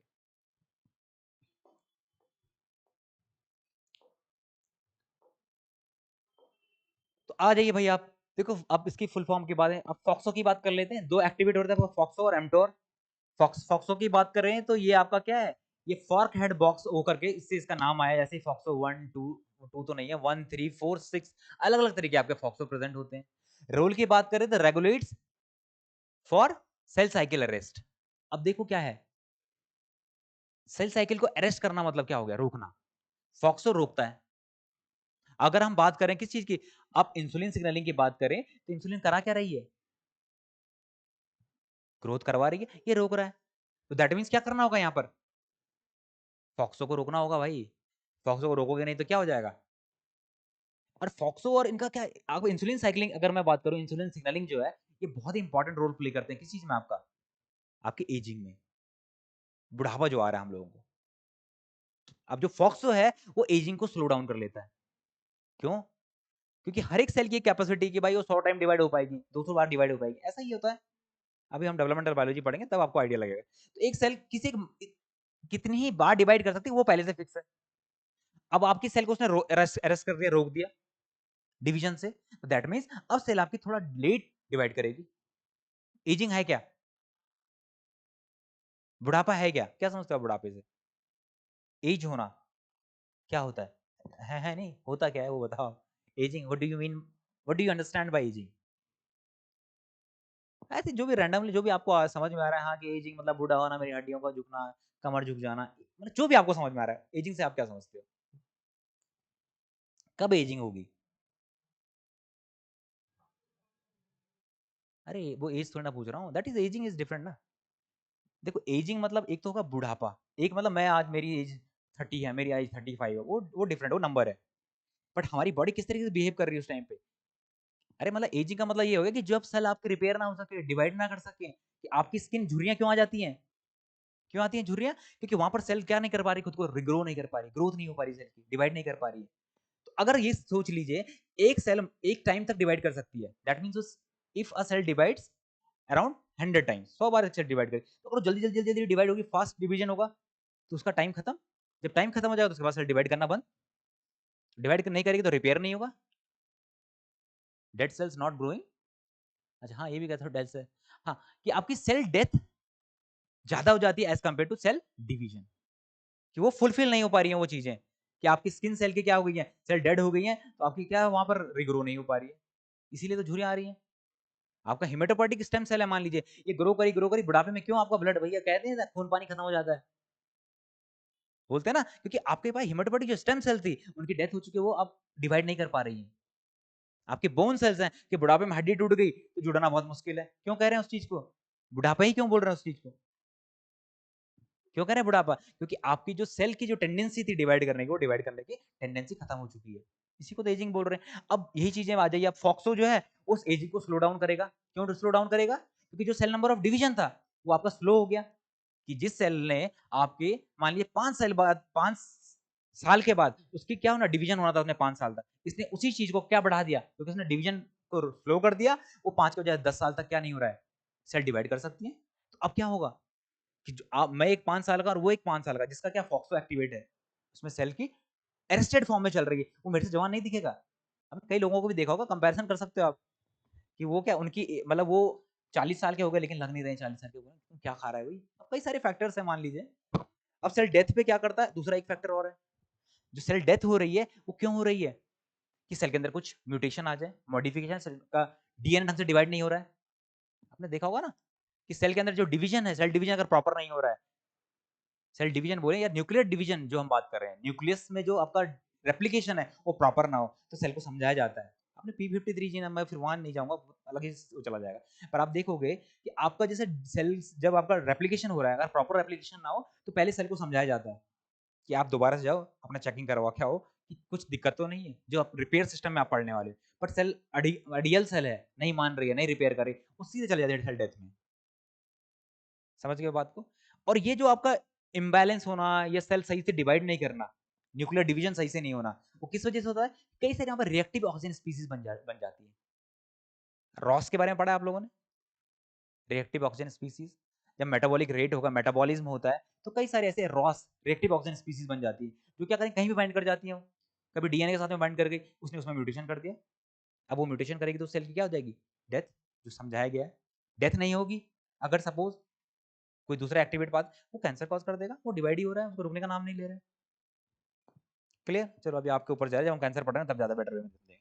तो आप समझ लीजिए फॉक्सो को आप क्या समझ रहे हो, एक तो सेल साइकिल को भाई अरेस्ट कर रहा है, ये अपने आप ही कैसे हो जा रहा है, हाँ सेल साइकिल को अरेस्ट कर रहा है। दूसरा ये एपोप्टोसिस को क्यों भाग रहा है, ये ऐसा एपोप्टोसिस को क्या करेगा, ये अरेस्ट करेगा, एपोप्टोसिस नहीं होने दे रहा है। तीसरा ये आपका डीएनए को रिपेयर करने में हेल्प करने वाला है। और दूसरा क्या है, ऑक्सीडेटिव स्ट्रेस रेजिस्टेंट यहां पर होगी, क्यों, क्योंकि आपका क्या हो रहा है यहां पर, आपका सेल साइकिल को बिल्कुल रोक के रखा जा रहा है, क्या ज्यादा हो गया है, नहीं एक 5। देखो सबसे पहली बात तो आपका वो टाइम नहीं है अभी कि आप टाइम देख के क्या करो, पढ़ो। अभी टाइम कौन सा है आपके पास, कि आपका कंटेंट कितना हुआ है। चलो इस टॉपिक को तो पूरा करें भाई, आप लोग बताइए इसको कल करें या आज ही कर लें, हैं, नहीं नहीं बाकियों का भी ले लेते हैं, मत ले लेते हैं, क्या होता है रेफर, क्या होता है कुछ बोलते हैं ना उसको, रेफरेंडम होता है, क्या होता है वो, कि सब लोग अपना अपना व्यू, भाई ऑनलाइन में बता दो यार, आप लोग भी थक चुके हो क्या। हाँ इसको कंप्लीट कर देते हैं, हाँ फिर अदरवाइज हो जाएगा ना कल, फिर यहाँ से मजा ही नहीं आएगा आप लोगों को। अब इस बेसिक से समझ लो आप कि अब इन चीजों के चक्कर में क्या हो रहा है आपका, इनका रोल क्या है, कि सेल साइकिल को अरेस्ट करना, डीएनए रिपेयर में हेल्प करने वाला, ऑक्सीडेटिव स्ट्रेस जब होगा तो वहां पे हेल्प करने वाला, और मेटाबॉलिज्म को ये क्या करना है। अब देखो इंसुलिन और PI3 AKT जो पाथवे आपका, ये एक्टिवेट कर देगा आपके किसको, फॉक्सो को। अब फॉक्सो क्या हो जाएगा आपका, FOXO moves out of the nucleus, अब फॉक्सो न्यूक्लियस में नहीं जा पाता है, और ट्रांसक्रिप्शन क्या हो जाएगी आपकी, इनहिबिटेड हो जाएगी। रिजल्ट क्या होगा, जो आपके प्रो एपोप्टिक जीन है, प्रोमोटिंग सेल सर्वाइवल, जो प्रो एपोप्टिक जीन है उनका, उसकी वजह से क्या होगा, आपका सेल सर्वाइवल हो जाएगा। Pro apoptotic, anti apoptotic, pro means जो करवाएंगे, एंटी मींस जो रोकेंगे। क्लियर। अब देखो इस तरीके से होने वाला है, व्हेन AKT इनएक्टिव, तो आपका FOXO stay in the nucleus, activate genes for stress response and apoptosis. अब समझो कि जब फॉक्सो क्या है आपका, एक्टिव है, तो ये क्या कर रहा है आपका, आपका फॉक्सो मूव कर जाएगा न्यूक्लियस में, एक्टिवेट करने वाले आपका किसको, स्ट्रेस रिस्पांस को और एपोप्टोसिस को, ये करवाने वाला है। और फिजियोलॉजिकल इंपॉर्टेंस की बात करें, जो ट्यूमर सप्रेशन में इसका काम होगा, किसका, इस AKT पाथवे का, क्योंकि क्या कर रहा है ये फॉक्सो, तो इसको क्या कर रहा है, सीधे भेज रहा है कहां पर, एपोप्टोसिस के लिए। फॉक्सो को इनएक्टिवेट किया आपने, तो ट्यूमर सप्रेशन में काम करने वाला है। दूसरी, ये लॉन्गेविटी रेगुलेशन में काम करने वाला है, इम्यून सिस्टम होम्योस्टेसिस में मेंटेन करने में हेल्प करने वाला है, और तीसरा आपका response oxidative stress, oxidative stress को कैसे, मतलब ये उसमें भी क्या करेगा, आपका हेल्प करने वाला है, कंट्रोल करने में। देखो हो कैसा रहा, हम सिंपल से पहले देख लेते हैं तब बात करते हैं। आपका रिसेप्टर आया, उसका रिसेप्टर तो रहेगा, रिसेप्टर नहीं आएगा, सिग्नल मॉलिक्यूल आया, सिग्नल मॉलिक्यूल की वजह से क्या होने वाला आपका, एक्टिवेशन होने वाला पाथवे का, पाथवे एक्टिवेशन होगा, AKT एक्टिवेट होगा, ये तो पता है ना। AKT एक्टिवेट हुआ तो AKT क्या कर देगा आपका, फॉक्सो का क्या करने वाला है, फॉस्फोराइलेशन, AKT टायरोसिन में क्या कहता है फॉस्फोराइलेशन। फॉस्फोराइलेशन करते ही क्या होगा, एक प्रोटीन है जिसका नाम है 1433, मतलब इस पे फॉस्फोराइलेशन होना मींस इसके लिए डॉकिंग साइट बनना। इसने इसको पकड़ लिया, ये पकड़ के कह रहा है उसको कि तुम वहां अंदर कहां जा रहा है कि बाहरी रुक। इसने इसको साइटोप्लाज्म में रोक लिया। अब जब ये साइटोप्लाज्म में रुक जाएगा तो क्या जो इससे रिस्पॉन्सिव एलिमेंट होंगे, ये फॉक्सो इंड्यूस जो जीन्स है, क्या उनका एक्सप्रेशन हो पाएगा? नहीं हो पाएगा, क्योंकि इसने क्या हो गया, इसके ट्रांसक्रिप्शन फैक्टर को भी बाहर पकड़ लिया है। अब ट्रांसक्रिप्शन फैक्टर अगर अंदर नहीं जा पाएगा तो क्या यहां पर एक्सप्रेशन होगा? नहीं होगा। क्लियर? एक मिनट आगे देखें, हाँ क्या है, फिर एमटोर आ जाएगा। अब देख लीजिए वो जीन क्या है आपके, वो जीन कौन से थे जो फॉक्सो जिन पे क्या कर रहा था, काम कर रहा था, जैसे सेल साइकिल अरेस्ट वाले जीन, आपके क्या एपोप्टोसिस वाले gene, DNA repair, oxidative stress, इन जीन को क्या कर देगा ये एक्सप्रेशन। क्लियर है भाई? बच्चे बताओ यहां पे कोई कंफ्यूजन हो रहा हो? क्लियर? तो कर दें फिर एंड करें यहां पे भाई, यहां से कोई कंफ्यूजन तो नहीं आप लोगों को भाई? तो फॉक्सो हमने आज देख लिया है, कल हम एमटॉर वाला पाथवे देखेंगे और साथ ही साथ हम जो नॉन आरटी के